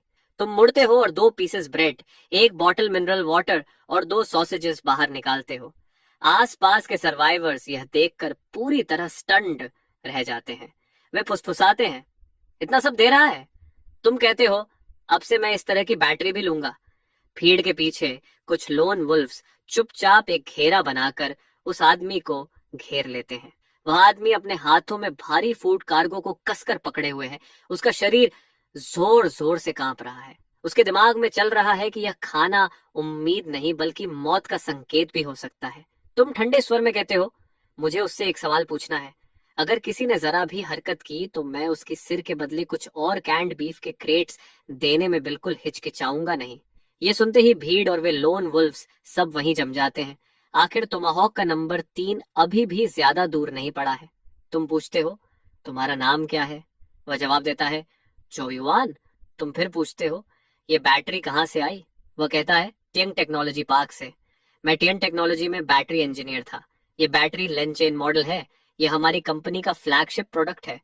कैटास्ट्रोफी के समय हम एक बहुत बड़े ऑर्डर का प्रोडक्शन अभी अभी खत्म कर चुके थे और कंपनी के वेयर हाउस में अभी भी कम से कम कई 10,000 बैटरीज रेडी पड़ी हैं। लेकिन पार्क के हजारों एम्प्लॉइज ज़ॉम्बीज बन चुके हैं। तुम सिर हिलाते हो और सोचते हो कि अगर तुम्हें प्रोडक्शन चेन दोबारा बनाने का मौका मिल जाए और इस चेन की एक्सेप्शनल परफॉर्मेंस का इस्तेमाल कर सको तो अपने ओरिजिनल वर्ल्ड में एनर्जी रेवोल्यूशन तक शुरू कर सकते हो। तुम पूछते हो, अगर प्रोडक्शन लाइन नष्ट हो चुकी हो तो क्या तुम इस बैटरी की पूरी टेक्निकल डेटा निकाल सकते हो, यानी रॉ मटेरियल्स की फॉर्मूलाज और प्रोसेसिंग प्रोटोकॉल समेत सब कुछ? जुयन कहता है, पूरी डेटा पार्क के सर्वर में है। जब तक मुझे सर्वर एक्सेस मिल जाए मैं सारी डेटा एक्सट्रैक्ट कर सकता हूँ। ये सुनकर तुम्हारी नजर उस पर पूरी तरह बदल जाती है। वह कोई गिरा हुआ इंजीनियर नहीं बल्कि चलता फिरता वॉल्ट की है। तुम सोचते हो कि इस काम के लिए आसपास के फैक्शंस की मदद लेनी पड़ेगी। फिर तुम जोयुआन से कहते हो, अब से तुम मेरे लिए काम करोगे। तुम्हारा काम होगा हर टेक्नोलॉजिकल आइटम को इंस्पेक्ट और इवेल्युएट करना जो मैं लाऊंगा। बदले में मैं तुम्हें खाना और पानी दूंगा। ये सुनकर जोयुआन के अंदर एक जबरदस्त खुशी उमड़ पड़ती है। ये सच में अचानक किस्मत पलटने जैसा है। लेकिन आसपास के कुछ सर्वाइवर्स भी कम चालाक नहीं होते। वे सोचते हैं कि अगर जोयुआन सिर्फ एक बैटरी से इतनी बड़ी डील पा सकता है तो वे क्यों नहीं। कुछ ही देर में सर्वाइवर्स के बीच टेक्नोलॉजी आइटम्स लाने की होड़ लग जाती है। कोई मिलिट्री ड्रोन के टूटे हुए बॉडी से मदरबोर्ड लाता है, कोई सील्ड बायोलॉजिकल सैंपल कूलर और कोई आधी जली हुई साइंटिफिक जर्नल का हिस्सा। तुम किसी चीज को मना नहीं करते और हर चीज की इवैल्यूएशन जुईवान को दे देते हो। ये ट्रेडिंग रात देर तक चलती रहती है। तभी अचानक अंधेरे को चीरती हुई दो तेज हेडलाइट्स दिखाई देती हैं और एक पावरफुल इंजन की गूंज सुनाई देती है। बेल्लू और चूचू लगभग एक साथ गाड़ी से उतरते हैं और कई क्रेट्स जो सोने के बार्स और गोल्ड बॉक्सेस से भरे हैं जमीन पर रख देते हैं। बेल्लू कहता है, ये हमारी फैक्शंस आर्ची और रूच का एडवांस पेमेंट है। तुम शांत स्वर में कहते हो, एडवांस मिल गया, अगली डील के लिए मैं तुम्हारा माल तैयार रखूंगा। बेलू और शूचो एक साथ झुककर बहुत सम्मान से सलाम करते हैं, लेकिन डील खत्म होने के बाद भी दोनों जाने की जल्दी में नहीं लगते। उनकी नजर जोयुआन और जमीन पर पड़े टेक्नोलॉजी जंग के ढेर पर टिक जाती है। तुम शांत स्वर में कहते हो, उत्तर दिशा के रुइंस में तियान के टेक्नोलॉजी पार्क है, वहां लेन चेन बैटरीज के दसियों हजार यूनिट्स पड़े हैं, लेकिन उस एरिया में 5,000 से ज्यादा ज़ॉम्बीज घूम रहे हैं। बेल्लू चौंक कर पूछता है, बॉस आपका मतलब? तुम कहते हो, मैं तुम्हें अमीर बनने का मौका दे रहा हूँ, मैं फंडिंग दूंगा, तुम लोग मैन पावर दोगे, पार्क को साफ करोगे और वहां के सर्वर्स और सेंट्रल यूनिट्स को इंटैक्ट हालत में मेरे पास लाओगे। ये सुनकर बेलू और चुचौ के दिमाग तेजी से दौड़ने लगते हैं। रिस्क बहुत बड़ा है, लेकिन रिवॉर्ड भी उतना ही बड़ा है। और सबसे महत्वपूर्ण बात यह है कि इससे उस मिस्टीरियस ट्रेडर के साथ उनका मजबूत कनेक्शन बन सकता है। रूचे का आदमी तुरंत कहता है, रूचे ये मिशन लेती है, ये हमारे रीपर स्क्वाड के लिए काम है। रूइंस में हमारी इंडिविजुअल कॉम्बैट स्ट्रेंथ सबसे मजबूत है, मिशन सफल होगा। तभी आचे का आदमी वंगफिंग कहता है, इतनी जल्दी निष्कर्ष मत निकालो, आर्क के पास रूइंस की सबसे एडवांस टेक्नोलॉजी है, हैकिंग टीम, डिसमेंटलिंग और ट्रांसपोर्ट सब हम कर सकते हैं। फ्लॉलेस मिशन की गारंटी सिर्फ हम दे सकते हैं। तभी रॉक फैक्शन का आदमी जेसी आगे बढ़कर कहता है, टियंग टेक्नोलॉजी पार्क का मिशन हम रॉक लेते हैं, हमारे पास सबसे ज्यादा अवेकेंड फाइटर्स हैं और हम सर्वर को इंटैक्ट वापस लाने की गारंटी देते हैं। वंगफिंग हंसकर कहता है, 5,000 ज़ोंबीज के बीच? जब रॉक के अवेकेंड की स्टेमिना खत्म हो जाएगी तो कितने ज़ोंबीज मार पाओगे? ये तो सुइसाइड है। जैसी जवाब देता है, ये सिर्फ ब्रूट फोर्स से हल होने वाली समस्या नहीं है, तुम्हारे टेक्नीशियंस के बिना तुम पार्क के गेट तक भी नहीं पहुंच पाओगे। तभी फारे का आदमी बोलता है, टियन टेक्नोलॉजी का चीफ इलेक्ट्रिकल इंजीनियर वांग चोंकिंग हमारे साथ है, उस जगह को उससे बेहतर कोई नहीं जानता। ये सुनते ही बेलू, वांगफेंग और शेसी के चेहरे उतर जाते हैं, क्योंकि फारे के पास इतना बड़ा एडवांटेज है। तुम शांत स्वर में कहते हो, चाहे आर्क, रॉक, रूचे या कोई भी हो, मुझे फर्क नहीं पड़ता, मुझे सिर्फ रिजल्ट चाहिए। अगर सर्वर के साथ जरा भी समस्या हुई और मुझे वो डेटा नहीं मिला जो मैं चाहता हूँ, तो भविष्य में तुम में से कोई भी मुझसे कुछ भी पाने की उम्मीद मत करना, 1 सेंटीमीटर भी नहीं। ये सुनकर चारों प्रतिनिधियों के चेहरे राख जैसे पड़ जाते हैं। तुम्हारे शब्द बेहद सीधे और निर्दयी हैं। अंत में रॉक कोऑपरेशन के लिए मान जाता है और उसके बाद बाकी 3 फैक्शंस भी जल्दी ही सहमत हो जाते हैं। इस तरह रूइंस की 4 सबसे शक्तिशाली फैक्शंस के बीच एक अभूतपूर्व अलायंस बन जाता है। करीब 100 अवेकेंड फाइटर्स और सैकड़ों एलीट सोल्जर्स से बनी एक खतरनाक फोर्स। तुम जुयोन की तरफ इशारा करते हुए कहते हो, ये भी तुम्हारे साथ जाएगा, इसे सुरक्षित वापस लाना, इसके एक बाल को भी नुकसान नहीं होना चाहिए। बेलू तुरंत जवाब देता है, चिंता मत कीजिए बॉस, हम मिस्टर जोयुआन की सुरक्षा की पूरी गारंटी देते हैं। इस ऑपरेशन में एक और संभावित खतरा है, टोमाहॉक। उनका नंबर 3 यही मारा गया है और उनका बड़ा बॉस पाओ बहुत ही ज्यादा बदला लेने वाला आदमी है, वह इसे कभी यूं ही जाने नहीं देगा। टोमाहॉक की ताकत शायद यहाँ मौजूद फैक्शंस जितनी नहीं है, लेकिन अगर उन्होंने तय कर लिया कि जब हम हजारों ज़ॉम्बीज से लड़ रहे होंगे तब वे सैबोटाज करेंगे, तो उनका थोड़ा सा हरासमेंट भी बहुत भयानक नतीजे ला सकता है। ये बात सुनते ही सबकी नजर फिर से तुम्हारी तरफ मुड़ जाती है। तुम शांत स्वर में कहते हो, टोमाहॉक का एक ordinary member, 10 crates canned beef, एक सब लीडर, 100 क्रेट्स और उनका बॉस बाव, उसकी हेड के बदले 1000 क्रेट्स कैंड बीफ। चाहे तुम हो या रूवेंस का कोई भी नोमैड जो मुझे उसका सिर लाकर देगा, उसे ये रिवॉर्ड मिलेगा। ये सुनकर चारों फैक्शंस की सांस जैसे रुक जाती है। बेलू जिस रिस्क की बात कर रहा था वह इस आदमी के लिए बिल्कुल भी रिस्क नहीं था। पूरा स्क्वायर मौत जैसे सन्नाटे में डूब जाता है। चारों फैक्शंस के प्रतिनिधि अब कोई भी गलत सोच रखने की हिम्मत नहीं करते। आज टोमाहॉक, कल शायद उनमें से कोई भी हो सकता है। बाउंटी घोषित होते ही अब किसी बहस की जगह नहीं बचती। बेलू, वांग फेंग, एक्सीसी और प्रोफेसर जे, ये चार लोग जिनके सिर्फ कदम पटकने से रूइंस का एक बड़ा हिस्सा हिल सकता था, अब एक भी बेकार शब्द नहीं बोलते। वे तुरंत काम बांटते हैं और फिर अपने अपने लोगों के साथ गाड़ियों में बैठकर तेजी से निकल जाते हैं। जाने से पहले बेलू जोयुआन के पास आता है और कहता है, मिस्टर जोयुआन, कृपया हमारे साथ चलिए। रास्ते में हमें टेक्नोलॉजी पार्क के बारे में आपकी जानकारी चाहिए होगी। जुयुआन अनजाने में सुपरटे की तरफ देखता है और तुम्हारे हल्के से सिर हिलाने के बाद ही वह आर्क के लोगों के साथ गाड़ी में बैठता है। दरवाजा बंद होने के बाद तुम तुरंत दूसरे वर्ल्ड में वापस जाने की जल्दी नहीं करते। बस एक सोच के साथ तुम आज की ट्रेडिंग में मिले सारे पैसे बाहर निकाल लेते हो। बिना झिझक तुम उनमें से एक मुट्ठी उठाकर सीधे अपने मुंह में डाल लेते हो। वही जानी पहचानी तेज दर्द फिर से लौट आती है। जब आखिरी एनर्जी भी पूरी तरह अब्सॉर्ब हो जाती है, तुम अचानक अपनी आंखें खोलते हो। अवेकनर, पहली awakened ability, sub dimensional warehouse, current capacity 3000 cubic metre. दूसरी अवेकन्ड एबिलिटी, टेलीकिनेटिक कंट्रोल, जिससे 200 किलोग्राम से कम वजन की चीजों को दूर से मैनिपुलेट, रीशेप या एक्सेलरेट किया जा सकता है। अब यह सिर्फ सिंपल टेलीपोर्टेशन नहीं रहा। तुम्हारी नजर कोने में रखी मेटल शेल्फ पर जाती है। इस बार तुमने हाथ तक नहीं उठाया, बस एक नजर डाली और एक पल में वह कंप्रेस होकर बेहद घना मेटल बन जाती है। डिमेंशनल ट्रांसफर में अब 12 मिनट्स बचे हैं, अब लौटने का समय है। टॉर बैटरी नंबर 7 की डिस्कवरी तुम्हारे दिल में एम्बिशन का बीज बो चुकी है।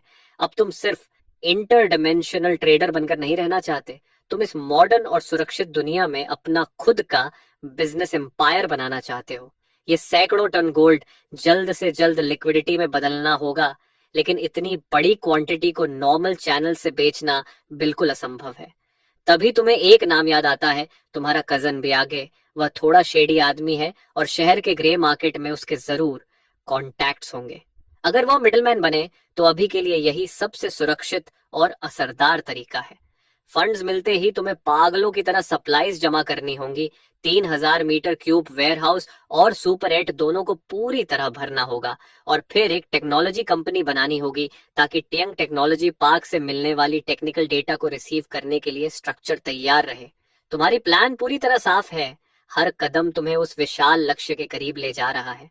डायमेंशनल ट्रांसफर अब तैयार है। एक सिंपल थॉट और फिर वही जानी पहचानी वेटलेस फीलिंग तुम्हारे पूरे शरीर को घेर लेती है। Transfer complete. Current world, Earth. Next transfer recharge time 11 hours. बाहर शहर की नियॉन लाइट्स और लगातार दौड़ती गाड़ियों की आवाजें हैं। कुछ सेकंड पहले के शांत रूइन से तुलना करो तो ये जैसे कोई दूसरी ही दुनिया लगती है। यही कॉन्ट्रास्ट तुम्हें और भी यकीन दिलाता है कि इस पावर को तुम्हें कसकर पकड़कर रखना होगा। एंग्जिन लौटने के बाद तुम तुरंत सुपर 8 से बाहर नहीं निकलते, बल्कि बिस्तर पर लेट जाते हो। तुम्हारी मेंटल स्ट्रेंथ बहुत बढ़ चुकी है, इसलिए नींद की जरूरत कम हो गई है, लेकिन कुछ घंटे आराम करने से शरीर फिर से पूरी तरह ठीक हो जाएगा। जब तुम आंखें खोलते हो तो सुबह के 11 बज चुके होते हैं। जल्दी से कुछ खाकर तुम बियाज का नंबर मिलाते हो। फोन उठता है। हेलो, कौन? तुम कहते हो, मैं गोजी। वह चिढ़कर बोलता है, क्या चाहिए? तुम कहते हो, मेरे पास एक बैच गुड्स है जिसे बेचना है। वह हिचकते हुए पूछता है, माफ करना पूछ रहा हूँ, ये लीगल है ना? तुम शांत स्वर में कहते हो, थोड़ा रिस्क है पर ज्यादा नहीं। उसी सीमेंट फैक्ट्री में मिलो जहाँ पिछली बार मिले थे, अकेले आना। वह तुरंत कहता है, ठीक है, समय पर पहुंचूंगा। समय जल्दी गुजर जाता है और अब 3 बजे हैं। वही सीमेंट फैक्ट्री, लेकिन इस बार सोफे पर तुम बैठे हो। बीएच तय समय पर पहुंचता है और तुम्हारे सामने खड़ा हो जाता है। वह डर के मारे ठीक से सांस भी नहीं ले पा रहा। वह पूछता है, जी जी, माल कहाँ है? तुम आराम से एक कैनवस बैग से 500 ग्राम का एक गोल्ड बार निकालते हो। बियाज की आंखें सिकुड़ जाती हैं। 500 ग्राम का गोल्ड बार कीमती जरूर है, लेकिन कोई भी बड़ी ज्वेलरी शॉप इसे हैंडल कर सकती है। मगर तभी तुम बैग को थोड़ा खोलते हो और अंदर गोल्ड बार्स का ढेर दिखता है। ब्याज वहीं जम जाता है। ये एक नहीं बल्कि पूरे 20 गोल्ड बार्स हैं, हर एक 500 ग्राम का, कुल 10 किलोग्राम गोल्ड। उसका पूरा शरीर कांपने लगता है। वह बुदबुदाता है, ये तो जैसे बैंक रॉबरी या आर्मर्ड ट्रक लूट जैसा है। और फोन पर तुमने कहा था छोटा रिस्क। उसके मन में डर भर जाता है। इसे छूना भी ऐसा है जैसे सीधे गिलोटीन का टिकट ले लेना। वह घबरा कर कहता है, भाई गोजी, क्या आप मेरी जान लेना चाहते हो? मैं इसे कैसे हैंडल करूं? वह चुप हो जाता है। तुम्हारी आंखों में देखने की भी हिम्मत नहीं करता। उसे पूरा यकीन हो चुका है कि वह किसी खतरनाक क्रिमिनल से डील कर रहा है। तुम ठंडे स्वर में कहते हो, इतनी सी गोल्ड क्वांटिटी भी हैंडल नहीं कर सकते, और कहते हो कि तुम्हें पैसे की जरूरत है। इतनी सिंपल डील भी नहीं कर सकते? ब्याज हकलाकर कहता है, मास्टर को इतनी बड़ी डील, सच में मैं इसे छूने की हिम्मत नहीं कर रहा। तुम शांत स्वर में जवाब देते हो, चिंता मत करो, ये गोल्ड बिल्कुल क्लीन है, इस पर कोई ट्रेस नहीं है। मैं बस इतना आलसी हूं कि हर एक गोल्ड बार को अलग अलग बेचने का झंझट खुद नहीं करना चाहता, समझे? मास्टर को, क्या क्या मैं एक फोन कर सकता हूँ? अपने किसी कांटेक्ट को बुला सकता हूँ? तुम हल्का सा हाथ हिलाकर इशारा करते हो। ब्याओ जी ऐसे खुश हो जाता है जैसे उसे माफी मिल गई हो। वह तो फोन करने के लिए दूर जाने की हिम्मत भी नहीं करता और स्पीकर ही ऑन कर देता है। हेलो ब्याओ सोय, क्या हाल है? दूसरी तरफ से आवाज आती है। हाँ बोलो, क्या हुआ? ब्याओ के थोड़ा घबरा कर पूछता है। सुनो, हाल ही में यहाँ आसपास गोल्ड से जुड़ा कोई मामला हुआ है क्या? कोई बड़ी डील? फोन के उस पार वाला थोड़ा हैरान हो जाता है, लेकिन सीधा जवाब देता है, किस तरह की डील? अब तो हर सड़क पर कैमरास लगे हैं, कौन ऐसी रिस्क लेगा? क्या तुम्हें जैकपॉट लग गया है और तुम गोल्ड खरीदना चाहते हो? ये सुनकर ब्याओजे जैसे कुछ निकल जाता है। फोन काटने के बाद वह तुम्हें बिल्कुल अलग नजर से देखने लगता है और कहता है, मास्टर गो, आपके स्टॉक को मैं अकेला हैंडल नहीं कर सकता, लेकिन मुझे पता है कौन कर सकता है। तुम फिर से हाथ से इशारा करते हो। ब्याओजी कांपते हाथों से दूसरा नंबर मिलाता है। हेलो सू, मैं ब्याओसी बोल रहा हूँ। मैं एक बहुत इंपॉर्टेंट क्लाइंट के साथ हूँ, उसके पास गोल्ड का बड़ा लॉट है बेचने के लिए। उधर से सवाल आता है, कितनी क्वांटिटी? ब्याओगे हकलाते हुए कहता है, 10 किलोग्राम, और आगे और भी होगा। इस बार फोन के दूसरी तरफ काफी देर तक खामोशी रहती है। फिर आवाज आती है, आधे घंटे में यूजुअल प्लेस पर आओ, मैं खुद माल इंस्पेक्ट करूंगी। आधे घंटे बाद तुम एक प्राइवेट क्लब में पहुंचते हो। वहां एक औरत चिपाव पहने बैठी है। वह हल्का सा इशारा करके तुम्हें बैठने के लिए बुलाती है और तुम बिना झिझक आगे बढ़कर कुर्सी पर बैठ जाते हो और बैग मेज पर रख देते हो। उस औरत को सब सिस्टर सू कहते हैं। वह चाय डालती रहती है और चाय तुम्हारे सामने सरकाने के बाद शांत आवाज में पूछती है, मैं आपको किस नाम से बुलाऊं मेरे दोस्त? तुम कहते हो, मुझे गो कह सकते हैं। वह मुस्कुराकर कहती है, मिस्टर गो, क्या मैं माल देख सकती हूँ? तुम सिर हिलाते हो और बैग खोलते हो। अंदर गोल्ड बार्स आराम से रखे हुए हैं। सिस्टर सू बड़े प्रोफेशनल तरीके से एक एक बार चेक करती है। काफी देर तक देखने के बाद वह धीरे से बुदबुदाती है, 999 प्योरिटी गोल्ड, वेट भी सही, स्टैंडर्ड साइज बार्स। फिर वह सिर उठाकर पूछती है, मिस्टर गो, इतनी बड़ी क्वांटिटी, इसका सोर्स? तुम चाय का घूंट लेते हो और शांत रहते हो। वह कहती है, यंग मैन, मैं आप पर शक नहीं कर रही, लेकिन इस बिजनेस में रूल्स होते हैं। 10 किलोग्राम छोटी क्वांटिटी नहीं है, मुझे सब वेरीफाई करना होगा। वह तुम्हारे चेहरे को गौर से देखती रहती है, लेकिन तुम कुछ नहीं कहते, बस ब्याज की तरफ देखते हो।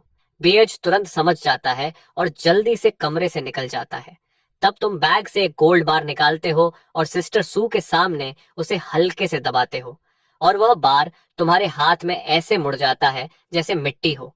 इतनी ताकत वाला आदमी ब्लैक मार्केट के गोल्ड के लिए परेशान होने की जरूरत ही नहीं रखता।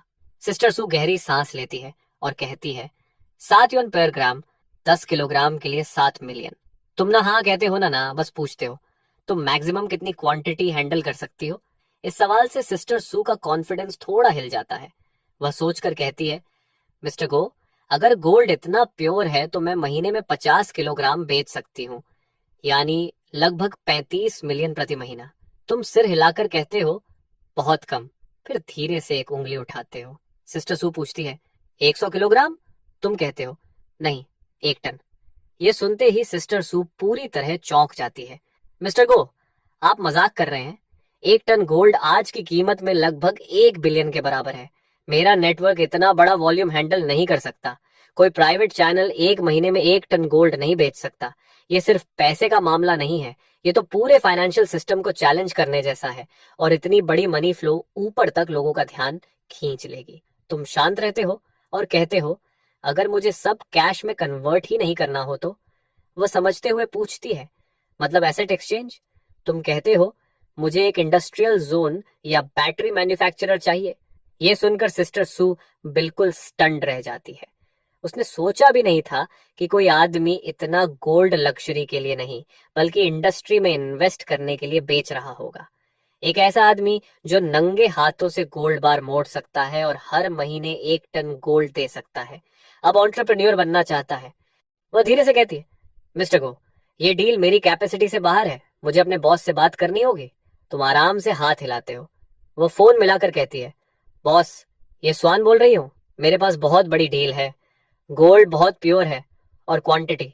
वह तुम्हारी तरफ देखती है और कहती है, फिलहाल 300 किलोग्राम अवेलेबल है और दूसरी पार्टी हर महीने 1 टन दे सकती है। कॉल खत्म होने के बाद स्वान अब डील की मालिक नहीं, बल्कि सिर्फ मैसेंजर रह जाती है। वह कहती है, मिस्टर गो, मेरे बॉस आपसे पर्सनली मिलना चाहते हैं, कल शाम 7 बजे यहीं। तुम सिर हिलाते हो और गोल्ड की तरफ इशारा करके कहते हो, पहले इसे हैंडल करो। वह कहती है, गुड फेथ दिखाने के लिए हम यह लॉट 800 पर ग्राम पर ले सकते हैं। 5 मिनट के अंदर ही तुम्हारे अकाउंट में 8 मिलियन ट्रांसफर हो जाते हैं। डील खत्म होने के बाद सुआन खुद तुम्हें बाहर तक छोड़ने आती है और तुम अपनी वैन लेकर निकल जाते हो। तुम्हारे जाते ही ब्योग मुस्कुराते हुए उसके पास आता है, लेकिन सिस्टर सू ठंडे स्वर में कहती है, अब से मिस्टर गो के बारे में एक भी सवाल मत पूछना, बस वही करो जो वह कहे। अगर कोई प्रॉब्लम हुई तो कोई भी तुम्हें बचा नहीं पाएगा। यह सुनकर ब्याओ कांप उठता है और मुर्गे की तरह जल्दी जल्दी सिर हिलाता है। वहां से निकलने के बाद तुम सुपरेटे वापस नहीं जाते, बल्कि मॉडल होलसेल सेंटर पहुंचते हो। पिछली बार वाला सेल्समैन तुम्हें देखते ही दौड़ कर आता है, बॉस लून, आप फिर आ गए, इस बार क्या चाहिए? तुम उसे एक लिस्ट देते हो और कहते हो, हर आइटम की क्वांटिटी को 10 से मल्टीप्लाई कर दो। मैनेजर लिस्ट देखकर थोड़ा घबरा जाता है, लेकिन कहता है, मैं खुद हैंडल करता हूँ। 2 मिलियन का पेमेंट करने के बाद तुम इंडस्ट्रियल जोन में कई बार आना जाना करते हो और धीरे धीरे अपना सब डायमेंशनल वेयरहाउस आधे से ज्यादा भर देते हो। लेकिन तुम्हारे लिए सबसे इंपॉर्टेंट चीज कुछ और थी, सिर्फ एक छोटा सा एंटीबायोटिक बॉक्स। उस रूइंड वर्ल्ड में उसकी कीमत गोल्ड से भी कई गुना ज्यादा थी। आप गाड़ी चलाकर शहर की फार्मेसी होलसेल स्ट्रीट में पहुंचे। आपने चमकदार बड़ी दुकानों को नहीं चुना, बल्कि एक गली के आखिर में बनी एक छोटी दुकान में घुस गए।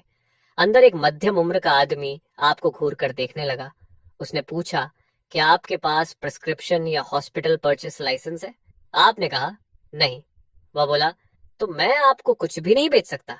लेकिन आपने बस अपना फोन निकाल कर उसे अपने अकाउंट बैलेंस दिखा दिया। लंबी लंबी जीरोज की लाइन उस आदमी की आंखों में साफ दिखाई देने लगी। आपने कहा, एमॉक्सिसिलाइन, बैंडेज, गॉज, बेटाडीन, सेलिन, जो भी तुम्हारे पास है सब ले लूंगा। ये सुनते ही उस आदमी की सांस जैसे एक पल को रुक गई। उसने हैरानी से पूछा, तुम इतना सब क्यों खरीद रहे हो? आपने शांत होकर कहा, बस ये बताओ, बेचोगे या नहीं? आखिरकार उसने धीरे से आवाज नीचे की और गहरी सांस लेते हुए कहा, पीछे से मेरे साथ आओ। आधे घंटे बाद आपकी गाड़ी दवाइयों के कार्टन से पूरी तरह भर चुकी थी। 1 मिलियन ट्रांसफर कर दिए गए। अगला पड़ाव था हार्डवेयर स्टोर। आपने कहा, डीजल जनरेटर, इस मॉडल के 20 चाहिए, सोलर पैनल्स और उनके साथ आने वाली बैटरीज सब ले लूंगा। रेंच, प्लायर्स, वेल्डिंग मशीन, हाँ कुछ भी खोलना मत, पूरे के पूरे कार्टन लोड करो। आखिरी जगह थी फ्यूल स्टेशन, लेकिन आधिकारिक तरीके से इतना फ्यूल मिलना नामुमकिन था। किस्मत से ब्याओ ने आपको एक एड्रेस दिया था, शहर के बाहर छिपा हुआ एक प्राइवेट फ्यूल डिपो। जब मालिक को पता चला कि आप सैकड़ों बैरल्स पेट्रोल और डीजल खरीदना चाहते हैं, तो वह तो लगभग तुरंत पुलिस को बुलाने ही वाला था। लेकिन आपने कुछ ही मिनटों में कई मिलियन खर्च कर दिए। दूसरे दुनिया में यह पैसा 100 गुना, 1000 गुना बनकर वापस आने वाला था। अब डायमेंशनल ट्रैवल के रिचार्ज टाइम के खत्म होने में सिर्फ आधा घंटा बचा था।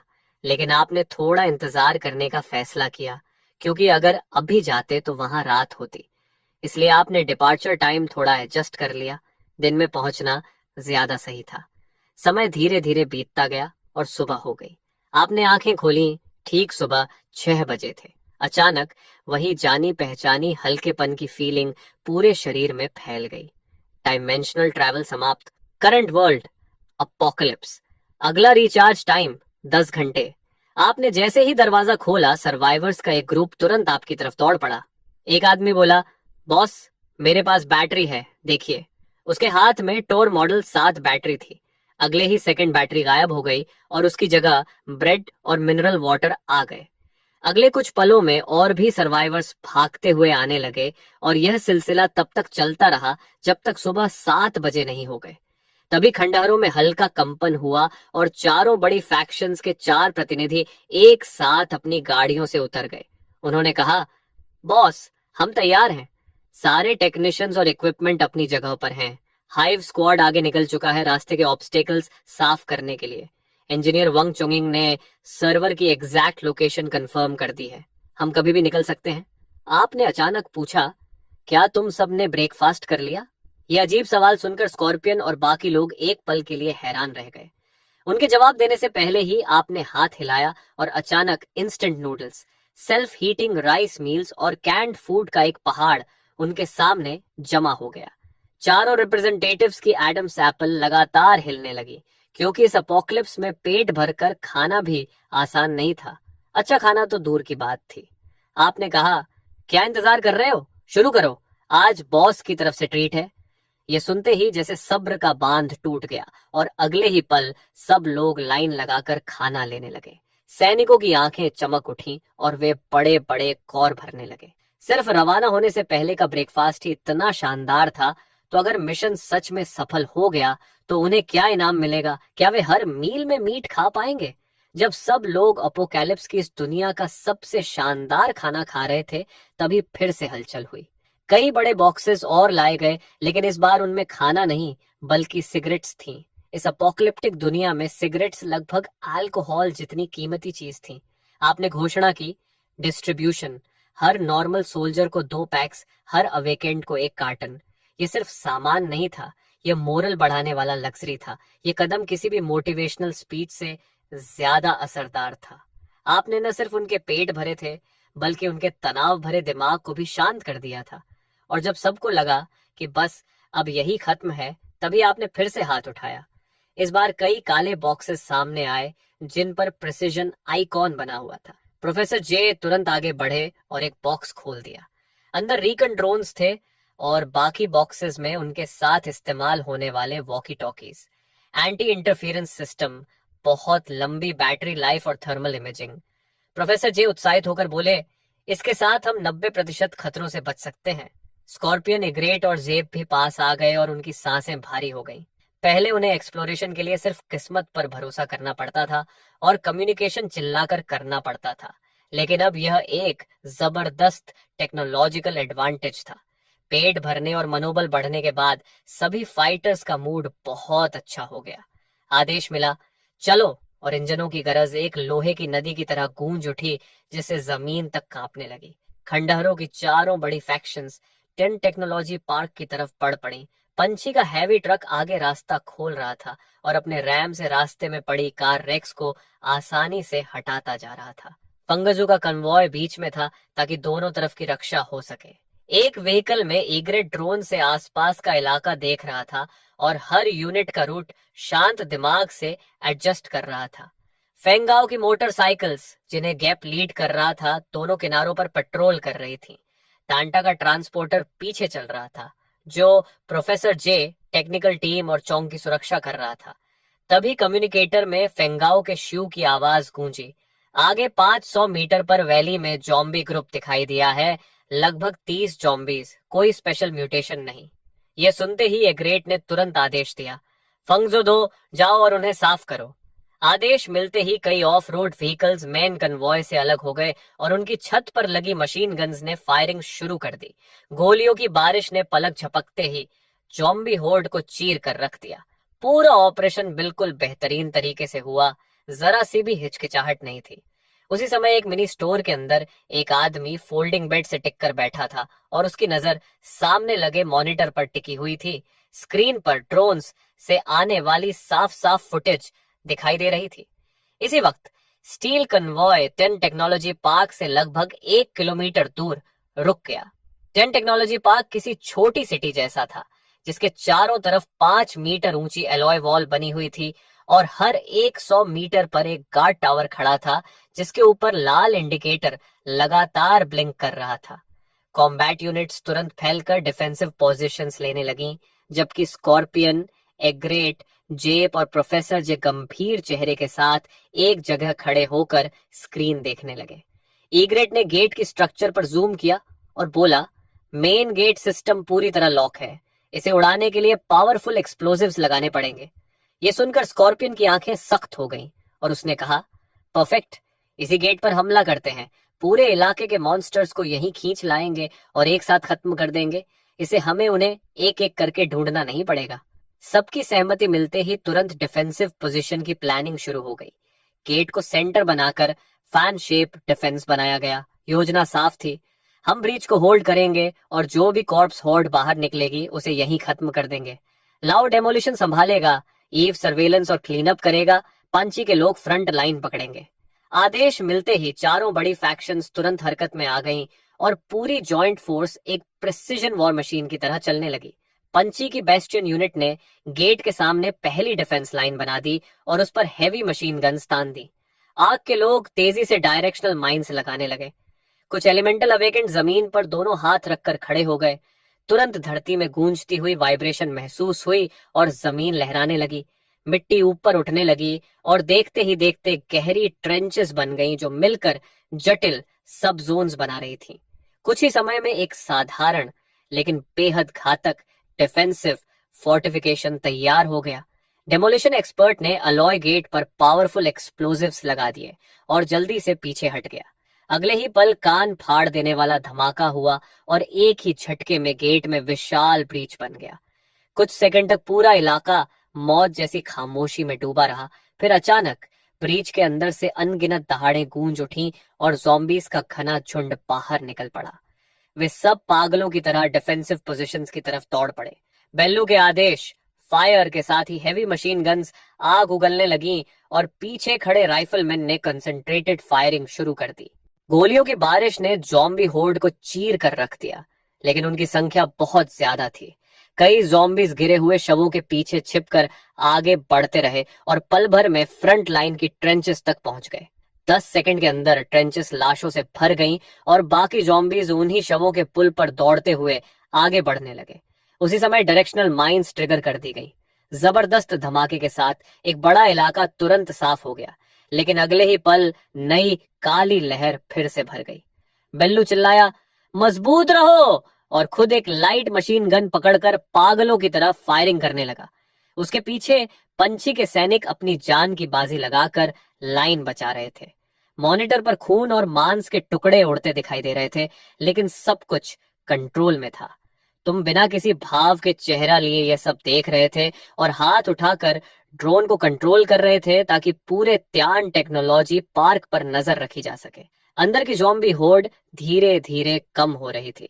तभी एक गली के मोड़ पर यिंग की सिलुएट दिखाई दी और उसके पीछे अवेकेंड लोगों का एक ग्रुप खड़ा था। वे सब पास की दुकान की भरी हुई शेल्फ्स को लालच भरी नजरों से देख रहे थे। उनकी आंखों में लालच और चाहत चमक रही थी, लेकिन यिंग खुद बिल्कुल शांत था। उसने सीधे तुम्हारी आंखों में देखा और बिना घुमाए सीधा बोला, सुना है तुम त्यान टेक्नोलॉजी पार्क पर हमला कर रहे हो। मैं और मेरे साथ के लोग तुम्हारी मदद कर सकते हैं। ये सुनकर तुम्हारी नजर पूरे ग्रुप पर घूमी और फिर तुम्हारे होठों पर हल्की मुस्कान आ गई। तुमने कहा, मदद? बेल्लू की टीम ही काफी है। ये सुनते ही यिंग का चेहरा थोड़ा सख्त हो गया। उसने गहरी सांस ली और बोला, जो काम वे कर सकते हैं हम भी कर सकते हैं और उनसे बेहतर कर सकते हैं। ये सुनकर तुम्हारी दिलचस्पी तुरंत बढ़ गई। तुमने सामने मॉनिटर की तरफ इशारा किया और कहा, वह ब्रीच देख रहे हो? वहां से जो ज़ॉम्बीज निकलेंगे वे सब तुम्हारे हैं। इसे एडवांस समझो। तुम में से हर कोई पहले बेल्लू के पास जाकर एक कैंड बीफ ले सकता है। फिर मुझे दिखाओ कि तुम बड़े लोगों की टेबल पर बैठने लायक हो या नहीं। ये सुनते ही अवेकेंड लोग गुस्से से भर गए। एक कैंड बीफ के लिए हम अपनी जान जोखिम में डालें? क्या वह हमें भिखारी समझता है? हर तरफ से विरोध की आवाजें आने लगीं, लेकिन यिंग ने उनकी बातों को अनसुना कर दिया और तुम्हें घूरते हुए बोला, चुप, जिसे जाना है अभी चला जाए, जो रहना चाहता है वह मेरे साथ आए। पहले कैंड बीफ लो, फिर काम पर लगते हैं।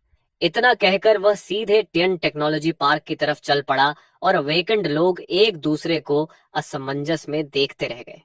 कुछ पल बाद चेहरे पर बड़ा सा निशान लिए एक विशालकाय आदमी दांत भींचकर उसके पीछे चल पड़ा। ये देखकर बाकी लोग भी एक एक करके उसके पीछे हो लिए। मिनी स्टोर के अंदर से तुम ये पूरा दृश्य देख रहे थे और तुम्हारे होठों पर ठंडी मुस्कान फैल गई। तुम्हें पैसों के पीछे भागने वाले मर्सिनरीज नहीं चाहिए थे, बल्कि ऐसी ताकत चाहिए थी जो हमेशा तुम्हारे प्रति वफादार रहे। थोड़ी देर बाद यिंग लगभग 10 अवेकेंड लोगों के साथ सामने आ गया। उन्हें देखकर बेलू ने हल्का सा भौहें सिकोड़ ली। यिंग ने सीधे कहा, बॉस का आदेश है, अब से यह ब्रीच हमारा है। यह सुनते ही बेलू ने कोई सवाल नहीं किया और बस उन्हें कैंड बीफ का एक पूरा बॉक्स दे दिया। यिंग और उसके लोगों ने बिना भाव बदले कैंस उठा लिए और बिना झिझक ज़ॉम्बी हॉर्ड की तरफ बढ़ गए। बेलू यह दृश्य जटिल नजरों से देख रहा था। उसे समझ नहीं आ रहा था कि तुम इन आजाद मिजाज लोगों को लड़ाई में क्यों भेज रहे हो, लेकिन उसने अपने शक दबा दिए और आदेश दिया, सब लोग एमो बचाओ, फायर को फ्लैंक्स की तरफ शिफ्ट करो। अगले ही पल गोलियों की आवाज कम हो गई और डिफेंस लाइन में एक खतरनाक गैप बन गया। उसी गैप से ज़ॉम्बीज की पागल भीड़ अंदर घुस पड़ी। तभी चेहरे पर निशान वाला वह विशालकाय आदमी अचानक जंगली दहाड़ मारते हुए 1-2 मीटर से भी ऊंचे ह्यूमनॉइड बीस्ट में बदल गया और सीधे ज़ॉम्बी हॉर्ड पर टूट पड़ा। एक ही पल में करीब 10 ज़ॉम्बीज हवा में उछलकर दूर जा गिरे। ये देखकर बाकी अवेकेंड भी तुरंत एक्शन में आ गए और अगले ही पल बैटलफील्ड पर तरह तरह की अवेकेंड पावर्स भड़क उठी। लेकिन समस्या भी जल्दी ही सामने आ गई। ये अवेकेंड लोग हर कोई अपने अपने तरीके से लड़ रहे थे। उनमें बिल्कुल भी कोऑर्डिनेशन नहीं था। उनके अटैक्स भले ही बेहद खतरनाक और असरदार थे, लेकिन उनकी डिफेंस पूरी तरह छलनी जैसी थी। बीच बीच में कई ज़ॉम्बीज उनकी लाइन पार करके अंदर घुस जाते और सैनिकों को मजबूरी में तुरंत उन्हें मार गिराना पड़ता। यिंग पीछे खड़ा ठंडी नजरों से पूरा दृश्य देख रहा था। थोड़ी ही देर में वह ग्रुप बिखरने के संकेत देने लगा। तभी यिंग ने आखिरकार कदम बढ़ाने का फैसला किया। उसने धीरे धीरे अपना दायां हाथ उठाया और उसकी हथेली में एक डगमगाता हुआ आग का लोटस धीरे धीरे खिल उठा, जो विनाश की डरावनी औरा फैला रहा था। उसने शांत आवाज में कहा, पीछे हट जाओ। यह आदेश मिलते ही अवेकेंड लोग जल्दी जल्दी पीछे हट गए। अगले ही पल यिंग एक कदम आगे बढ़ा और अपनी हथेली से उस फायर लोटस को हल्के से आगे धकेल दिया। वह धीरे धीरे उड़ता हुआ ज़ॉम्बी होर्ड के बीचों बीच जा पहुंचा और जमीन को छूते ही एक भयंकर फायर स्टॉर्म में बदल गया। आग का वह विस्फोट कई दर्जन मीटर के इलाके को निगल गया और भयानक गर्मी में सैकड़ों ज़ॉम्बीज पल भर में राख बन गए। कुछ सेकंड बाद लपटें धीरे धीरे शांत हो गईं और वहां मौजूद हर इंसान हैरान होकर जड़ हो गया। सबकी आंखें फटी रह गईं और मुंह खुले रह गए। उसी समय तुम मॉनिटर पर यह सब देखते हुए हल्का सा मुस्कुराए और सोचा कि यह यिंग सच में दिलचस्प है, ताकत भी है और दिमाग भी ठंडा है, जबकि बाकी लोग बस कच्चा माल हैं। जब तुम यह सोच ही रहे थे, तभी तुमने नोटिस किया कि ब्रीच से निकलने वाले ज़ॉम्बीज का बहाव धीरे धीरे कम हो रहा है और अंदर के ज्यादातर ज़ॉम्बीज लगभग खत्म हो चुके हैं। बेलू और उसके लोगों ने भी यह बात देख ली और बैटलफील्ड पर सैनिकों का हौसला अचानक बहुत बढ़ गया। कुछ और गोलियों की बौछार के बाद पूरी ज़ॉम्बी हॉर्ड खत्म कर दी गई। तभी बेलू की आवाज पूरे बैटलफील्ड में गूंज उठी, सभी यूनिट्स आगे बढ़ो, सावधान रहो, पार्क के अंदर जाओ और सेंट्रल स्क्वायर पर कब्जा करो। आदेश मिलते ही इंजन्स फिर से गरज उठे और स्टील कन्वॉय तेजी से टियन टेक्नोलॉजी पार्क के अंदर घुस गया। पार्क के अंदर चारों तरफ एस्फॉल्ट रोड्स फैली हुई थी और उनके किनारे फ्यूचरिस्टिक स्टाइल की कई इमारतें खड़ी थीं। प्रोफेसर जे ने जल्दी ही पार्क के लोकल नेटवर्क से कनेक्शन बना लिया और हवा में एक 3D मैप प्रोजेक्ट कर दिया। बेलू ने तुरंत उस मैप को 4 हिस्सों में बांट दिया और बोला, एफिशिएंसी बढ़ाने के लिए हम अलग अलग होंगे।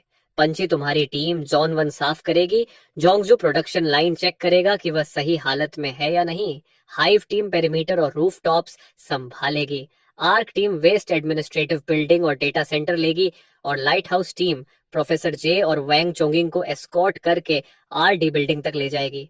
लक्ष्य है मेन सर्वर ढूंढना। आदेश मिलते ही जॉइंट फोर्स 4 ग्रुप्स में बंट गई और अपने अपने टारगेट एरियाज की तरफ तेजी से बढ़ने लगी। लेकिन रोसिनॉल और उसकी टीम वहीं खड़ी रह गई। उनके चेहरों पर उलझन भरे भाव थे। वे बेबस होकर चारों मुख्य फैक्शंस को दूर जाते देखते रहे। तभी बेल्लू वापस उनके पास आया और बोला, बॉस, गो का संदेश है, तुम लोग नॉर्थ रेजिडेंशियल एरिया की 6 बिल्डिंग साफ करोगे। कोई समस्या है? रोसिनोल ने हल्का सा सिर हिलाया और बिना कुछ कहे रेजिडेंसेस की तरफ चल पड़ी। उसके पीछे बाकी लोग भी चल दिए। उसी समय light house squad RD building के सामने पहुंच गई। प्रोफेसर जे ने तुरंत लोगों को रास्ता साफ करने भेजा और फिर वह वांग चोंगिंग के साथ एलिवेटर से तीसरे बेसमेंट तक उतर गया। थोड़ी देर बाद एलिवेटर के दरवाजे बिना आवाज के खुल गए। तीसरे बेसमेंट के कॉरिडोर के अंत में एक भारी आर्मर्ड डोर खड़ा था। उसे देखते ही वांग चोंगिंग तेजी से आगे बढ़ा और कंट्रोल पैनल पर कोड्स की एक लंबी सीरीज डाल दी। तुरंत एक क्लिक की आवाज आई और भारी लॉक मैकेनिज्म घूमने लगा। आर्मर्ड डोर धीरे धीरे खुल गया और अंदर से ठंडी हवा का झोंका बाहर आया। कमरे के अंदर काले सर्वर रैक्स की लंबी कतारें लगी हुई थीं और अंधेरे में अनगिनत इंडेक्टर लाइट्स चमक रही थी। टीम तुरंत अंदर घुस गई और सर्वर ढूंढने लगी। थोड़ी ही देर में वांग चोंगिंग उत्साह से चिल्लाया कि उसे मिल गया। उसकी आवाज सुनते ही प्रोफेसर जे तेज कदमों से वहां पहुंचा और कई टेक्नीशियंस तुरंत काम में लग गए। उन्होंने स्टोरेज डिवाइसेस सर्वर पोर्ट में लगाकर डेटा कॉपी करना शुरू कर दिया। कंप्यूटर स्क्रीन पर हरी प्रोग्रेस बार धीरे धीरे आगे बढ़ रही थी। प्रोफेसर जे ने रेडियो से बॉस गो को सूचना दी, लाइट हाउस टारगेट लोकेशन पर पहुंच गया है, डेटा कॉपी में लगभग 40 मिनट लगेंगे। इसी दौरान प्रोडक्शन जोन के विशाल वर्कशॉप में कॉम्बैट स्क्वाड्स पहले ही इन्फेक्टेड लोगों को खत्म कर चुके थे। जुयुआन एक बड़े प्रोडक्शन इक्विपमेंट के सामने खड़ा कंट्रोल पैनल पर तेजी से काम कर रहा था। थोड़ी देर बाद मशीन के ऊपर लगी लाइट लाल से हरी हो गई। ये देखकर जुयुआन उत्साह से चिल्लाया, इस प्रोडक्शन लाइन की मेन स्ट्रक्चर पूरी तरह सही है, बस कुछ घिसे हुए पार्ट्स बदलने होंगे और एनर्जी सोर्स से जोड़ते ही इसे फिर चालू किया जा सकता है। स्कॉर्पियन हैरानी से पूछता है, बॉस, गो को जो बैटरीज चाहिए थी वो कहाँ है? ये सुनकर जुयुआन वर्कशॉप के अंत में बने एक बंद वेयरहाउस डोर की तरफ इशारा करता है। रॉक स्क्वाड का एक सैनिक आगे बढ़कर क्रोबार से दरवाजा खोल देता है। अंदर अनगिनत शेल्फ्स अंधेरे के आखिर तक फैली हुई थीं। सब लोग हैरान होकर खड़े रह गए क्योंकि शेल्फ्स पर नए नए कार्टन्स बिल्कुल करीने से रखे थे और उन पर साफ साफ थॉर मॉडल 7 का लोगो छपा हुआ था। एक सैनिक आगे बढ़कर चाकू से एक कार्टन खोल देता है और अगले ही पल उसमें से कई ब्रांड न्यू बैटरीज गिर पड़ती हैं। रॉक स्क्वाड के सैनिक खुशी से चिल्ला उठते हैं। जुयुआन भी उत्साह में शेल्फ्स के बीच से गुजरते हुए अपनी टैबलेट से इन्वेंट्री के बारकोड्स स्कैन करने लगता है और कुछ ही देर बाद बोलता है, यहाँ कम से कम 30,000 बैटरीज हैं और हालत भी शानदार है। फेलियर रेट 5% से ज्यादा नहीं है। ये सुनते ही स्कॉर्पियन अपनी खुशी नहीं रोक पाता और हंसते हुए कहता है, अगर हम ये सब वापस ले आए तो बॉस को हमें इनाम में कैंड फूड का पहाड़ दे देगा। तभी जुयुआन की आवाज फिर से गूंजती है, यहाँ सिर्फ एक प्रोडक्शन लाइन नहीं है, यहाँ 2 पूरी प्रोडक्शन लाइंस मौजूद हैं। ये सुनते ही स्कॉर्पियन जोर से हंस पड़ता है। स्कॉर्पियन तुरंत अपनी रेडियो उठाकर रिपोर्ट करता है, बॉस को जोन वेयरहाउस में 30,000 सही हालत वाली बैटरीज मिली हैं और 2 पूरी प्रोडक्शन लाइंस भी मिली हैं। उसी समय सुपर 80 के अंदर तुम अब भी कैंप बेड से टिके बैठे हो और रेडियो पर लगातार अच्छी खबरें आ रही हैं।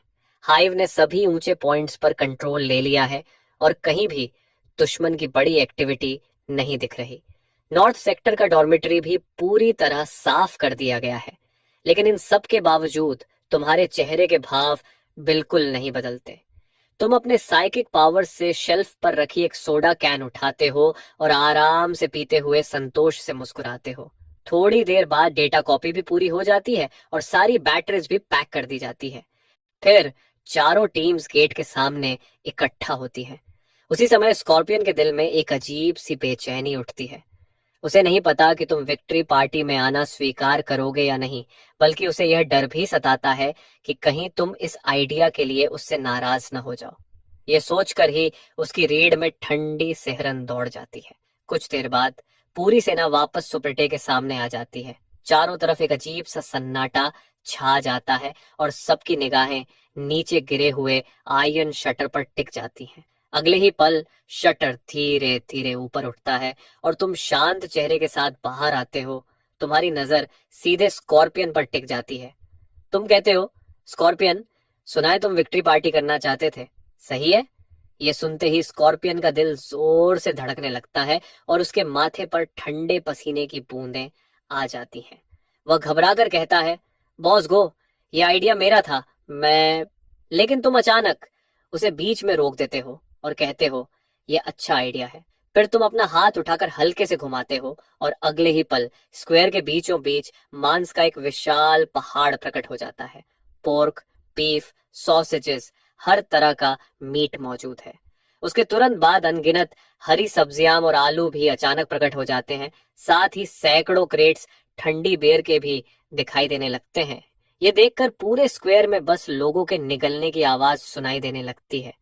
फिर तुम्हारी आवाज दोबारा गूंजती है, क्या इंतजार कर रहे हो? आज रात सबको मांस मिलेगा। तुम्हारे शब्द खत्म होते ही कुछ पल के लिए पूरा मैदान शांत हो जाता है और फिर अचानक आसमान चीरती हुई जोरदार चीयर्स गूंज उठती है। सैनिक खुद को रोक नहीं पाते और मांस के पहाड़ की ओर दौड़ पड़ते हैं। थोड़ी ही देर में पंची के योद्धा बारबेक्यू ग्रिल्स लगा देते हैं और कोयला जलाने लगते हैं। आग के लोग सब्जियां धोने लगते हैं, जबकि हाइव के रेड मंकीज आसपास फैलकर फीस्ट की सुरक्षा संभाल लेते हैं। कुछ ही देर में पूरे स्क्वायर में ग्रिल्ड मीट की खुशबू फैल जाती है और सब लोग ऐसे मीट और बियर का मजा लेते हैं जैसे दुनिया में कभी अपोक्लिप्स हुआ ही ना हो। यंग भीड़ से अलग खड़ा तुम्हें देख रहा होता है, जबकि तुम शांत होकर पूरा दृश्य देख रहे होते हो। उसी पल उसे अचानक समझ में आता है कि तुम जो दे रहे हो वह न तो अपमान है और न दया, बल्कि एक चुनाव है। या तो अकेला भेड़िया बनकर ठंडे बचे खुचे टुकड़ों के लिए लड़ते रहो, या लायन किंग के सामने झुककर उसके दिए हुए फीस्ट का हिस्सा बनो। तुम दरवाजे के फ्रेम से टिके सोडा पी रहे होते हो कि तभी स्कॉर्पियन उत्साह से लाल चेहरा लिए दौड़ता हुआ आता है और सम्मान से झुककर कहता है, बॉस गो, आज से पंछी हमेशा आपका सबसे वफादार अली रहेगा। स्कॉर्पियन की जान भी आपकी है। तुम कुछ नहीं कहते, बस खाली कैन को हाथ में मसलकर लगभग 10 मीटर दूर रखे कूड़ेदान में फेंक देते हो और शांत आवाज में कहते हो, जब तक तुम आदेश मानोगे हर भोजन में मांस मिलेगा। इतना कहकर तुम मुड़ते हो और सुपरेटे की छाया में वापस चले जाते हो। ये एक वाक्य वहां मौजूद हर इंसान के लिए जबरदस्त जोश भरने वाला बन जाता है और तुम्हारा प्रभाव पूरे स्क्वायर पर छा जाता है। पार्टी चलती रहती है। पेल्लू, वांगफेंग और प्रोफेसर जे एक अस्थाई मेज के पास बैठे होते हैं और उन्हें साफ पता होता है कि आज से रूइंस के नियम बदल चुके हैं। काफी देर बाद आग की लपटें धीरे धीरे बुझ जाती हैं और मांस का पहाड़ पूरी तरह खा लिया जाता है। उसी समय आयरन शटर बिना आवाज के फिर से उठता है और तुम दोबारा बाहर आते हो। सबकी निगाहें तुरंत तुम पर टिक जाती हैं। तुम बस हाथ उठाते हो और अगले ही पल स्क्वायर में अचानक भोजन का एक विशाल ढेर प्रकट हो जाता है। इसमें कंप्रेस्ड बिस्किट्स, विलेज राइस ही नहीं बल्कि अनगिनत कैंड मीट, सप्लाईज और सिगरेट्स भी करीने से रखे होते हैं। साथ ही पानी के भंडार भी होते हैं। तुम शांत आवाज में कहते हो, इसका एक हिस्सा चारों बड़ी फैक्शंस के साथ तय इनाम है और बाकी उन सबको मिलेगा जिन्होंने लड़ाई में हिस्सा लिया। पार्टाई युद्ध में किए गए काम के अनुसार होगी। हर कोई अपनी हिस्सेदारी ले सकता है। टेलू इसका प्रबंध करेगा, एक्सेल उसकी मदद करेगा। इतना कहकर तुम फिर से मुड़कर सुपरेट के अंदर चले जाते हो। मैदान में फिर से जोरदार चीयर्स गूंज उठती है और बेलू आगे बढ़कर युद्ध के रिकॉर्ड के अनुसार इनाम बांटना शुरू करता है। पूरा प्रोसेस बेहद व्यवस्थित तरीके से चलता है। अब हर किसी को समझ आ चुका है कि पुराना युग खत्म हो गया है और अब इन रूइंस में सिर्फ एक ही नियम चलेगा, तुम्हारा। थोड़ी देर बाद सप्लाईज का वितरण खत्म हो जाता है और एक एक करके कॉन्वॉयज इंजन्स स्टार्ट करके स्क्वायर छोड़ने लगते हैं।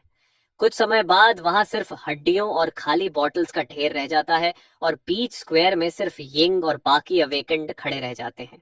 उसी पल उन्हें पूरी तरह समझ आ जाता है कि तुम ही उनका एकमात्र रास्ता हो। ये देखकर तुम लापरवाही से हाथ हिलाते हो और अगले ही पल दर्जनों क्रेट्स इंस्टेंट नूडल्स और कैंड फूड के अचानक प्रकट हो जाते हैं। तुम कहते हो, ये तुम्हारा इनाम है, इसे लो और जा सकते हो।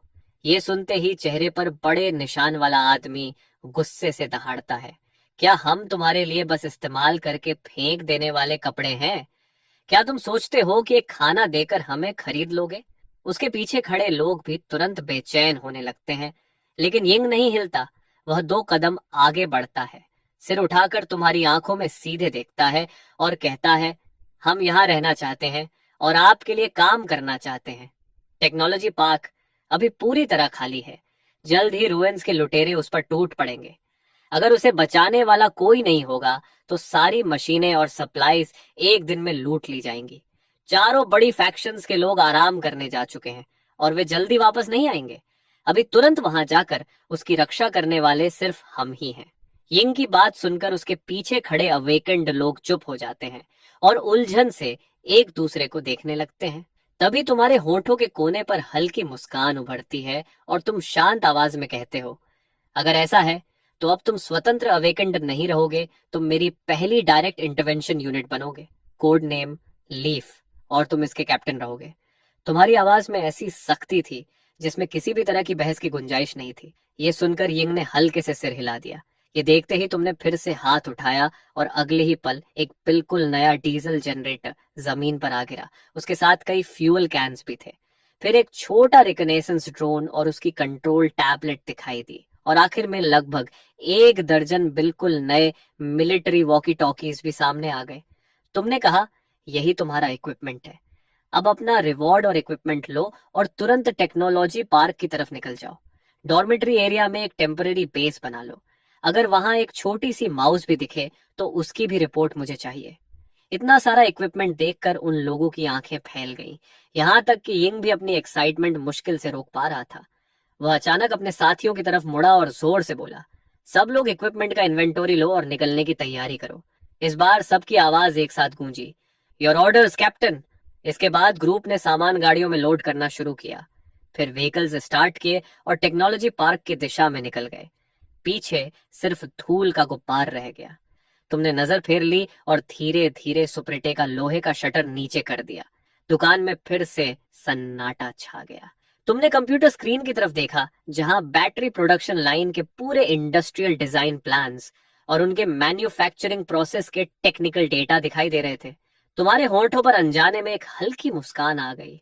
तुमने सोचा कि बाद में जब तुम रियल वर्ल्ड में लौटोगे तो वेयर हाउस में जमा किया गया ये सब सामान तुम्हारा स्टार्टिंग कैपिटल बनेगा और फिर इन हाई एनर्जी बैटरीज के आधार पर तुम एक ऐसा बिजनेस एम्पायर खड़ा करोगे जो सच में तुम्हारा अपना होगा। इस ऑपरेशन की खबर जल्दी ही बर्बाद हो चुकी धरती में फैल गई और ज्यादा से ज्यादा लोग स्क्वायर की तरफ आने लगे। थोड़े ही समय में वहां इंसानों की भीड़ उमड़ पड़ी। तभी एंट्रेंस पर तुम्हारी सिलुएट दिखाई दी, लेकिन तुम अपने साथ कोई फूड नहीं लाए थे। ठंडी आवाज में तुमने बस अपने रूल्स दोहरा दिए, जो भी चीज तुम्हें वैल्यू वाली लगे उसे लाओ और उसके बदले सर्वाइवल का हक पाओ। जैसे ही तुमने ये कहा, तुमने एक आदमी को टेम्पोरेरी मैनेजर बना दिया। इस तरह एक सिंपल लेकिन एफिशिएंट एक्सचेंज मार्केट बन गया। सर्वाइवर्स एक एक करके लाइन में लगकर सामान के बदले प्रोविजंस ले रहे थे, जबकि तुम सुपर एटी के अंदर बैठे पुराने दुनिया के इन कचरों को अपने डायमेंशनल वेयर हाउस में जमा कर रहे थे। समय धीरे धीरे बीतता गया, मिनट दर मिनट, सेकंड दर सेकंड। आखिरकार डायमेंशनल ट्रैवल का रिचार्ज टाइम खत्म हो गया। उसी समय तुमने स्क्वायर की तरफ देखा। लाइन अब सैकड़ों मीटर तक लंबी हो चुकी थी। ये देखकर तुमने टेम्पररी मैनेजर से कहा, एक्सचेंजेस ठीक 17 बजे खत्म हो जाएंगे, उसके बाद कुछ नहीं होगा। ये सुनते ही मैनेजर थोड़ा घबरा गया और पूरी ताकत से भीड़ की तरफ चिल्लाया, पॉज गो ने कहा है एक्सचेंजेस 17 बजे खत्म हो जाएंगे, जिसका नंबर नहीं आएगा वो कल सुबह फिर आना। तुमने संतुष्ट होकर सिर हिलाया। ये टेम्परेरी मैनेजर सच में काबिल था। फिर तुमने टोनी को पकड़कर कहा, इंक को बोलो 2 लोग भेजे। एक्सचेंजेस खत्म होने के बाद मैनेजर को टेक्नोलॉजी पार्क ले जाना और उसके लिए रहने की जगह ढूंढना। तुम्हारी बात खत्म होते ही मैनेजर भावनाओं से कांपने लगा और तुरंत मुड़कर सुपर एटी की तरफ 3 बार झुककर प्रणाम किया। तुमने फिर अपना ध्यान कंप्यूटर पर लगाया और डॉक्यूमेंट्स को बहुत ध्यान से दोबारा देखने लगे। ठीक 17 बजे एक्सचेंजेस खत्म हो गए और ये द्वारा भेजे गए 2 लोग भी पहुंच गए। सर्वाइवर्स एक एक करके चले गए और किसी ने भी ट्रबल पैदा करने की हिम्मत नहीं की। स्क्वायर फिर से शांत हो गया। बस एक विचार से तुम्हारे सामने की स्पेस हल्की सी मुड़ने लगी और तुरंत एक धुंधला वॉर्टेक्स बन गया। पलक झपकते ही तुम रियल वर्ल्ड में वापस आ गए। स्वान के बॉस से मिलने में अभी 2 घंटे बाकी थे। इसलिए तुम सीधे सिटी सेंटर के सबसे लग्जूरियस शॉपिंग मॉल में गए और एक high end men's clothing store में दाखिल हुए। आधे घंटे बाद तुम वहां से निकले तो तुम्हारे शरीर पर perfectly tailored dark grey suit था। उस पल तुम किसी सुपर एट ओनर की तरह नहीं, बल्कि एक असली पावरफुल बिजनेसमैन लग रहे थे। 19 बजे, चिंगजन मैनर। एक सफेद सांची स्टाइल वैन गेट के सामने खड़ी थी। तुम ड्राइवर सीट से उतरे और स्वान खुद तुम्हारा स्वागत करने के लिए एंट्रेंस पर खड़ी थी, लेकिन तुमने उसे नजरअंदाज कर दिया। तुम सीधे व्हीकल के पीछे गए और ट्रंक से 2 मेटल क्रेट्स बाहर निकाले। क्रेट्स के कोने थोड़े मुड़े हुए थे क्योंकि वे अपने ही वजन को मुश्किल से संभाल पा रहे थे। यह देखकर स्वान की आंखें अचानक सिकुड़ गईं।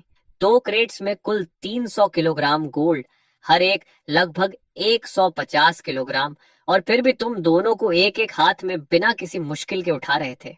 स्वान ने गहरी सांस ली और अपने अंदर उठ रही दहशत को दबा दिया। फिर रास्ता दिखाने के लिए किनारे हट गई जहां बॉस तुम्हारा इंतजार कर रहा था। वह तुम्हें गेट के अंदर ले गई। कोर्टयार्ड के अंधेरे कोनों में तुम्हें कई ठंडी ओरस का एहसास हुआ, जैसे अंधेरे में छिपे सांपों का झुंड। थोड़ी देर बाद स्वर्ण तुम्हें मेन बिल्डिंग के बीचों बीच बने एक ऑफिस में ले आई। कमरे में एक महोगनी डेस्क था और दीवारों पर किताबों से भरी शेल्फ्स थी।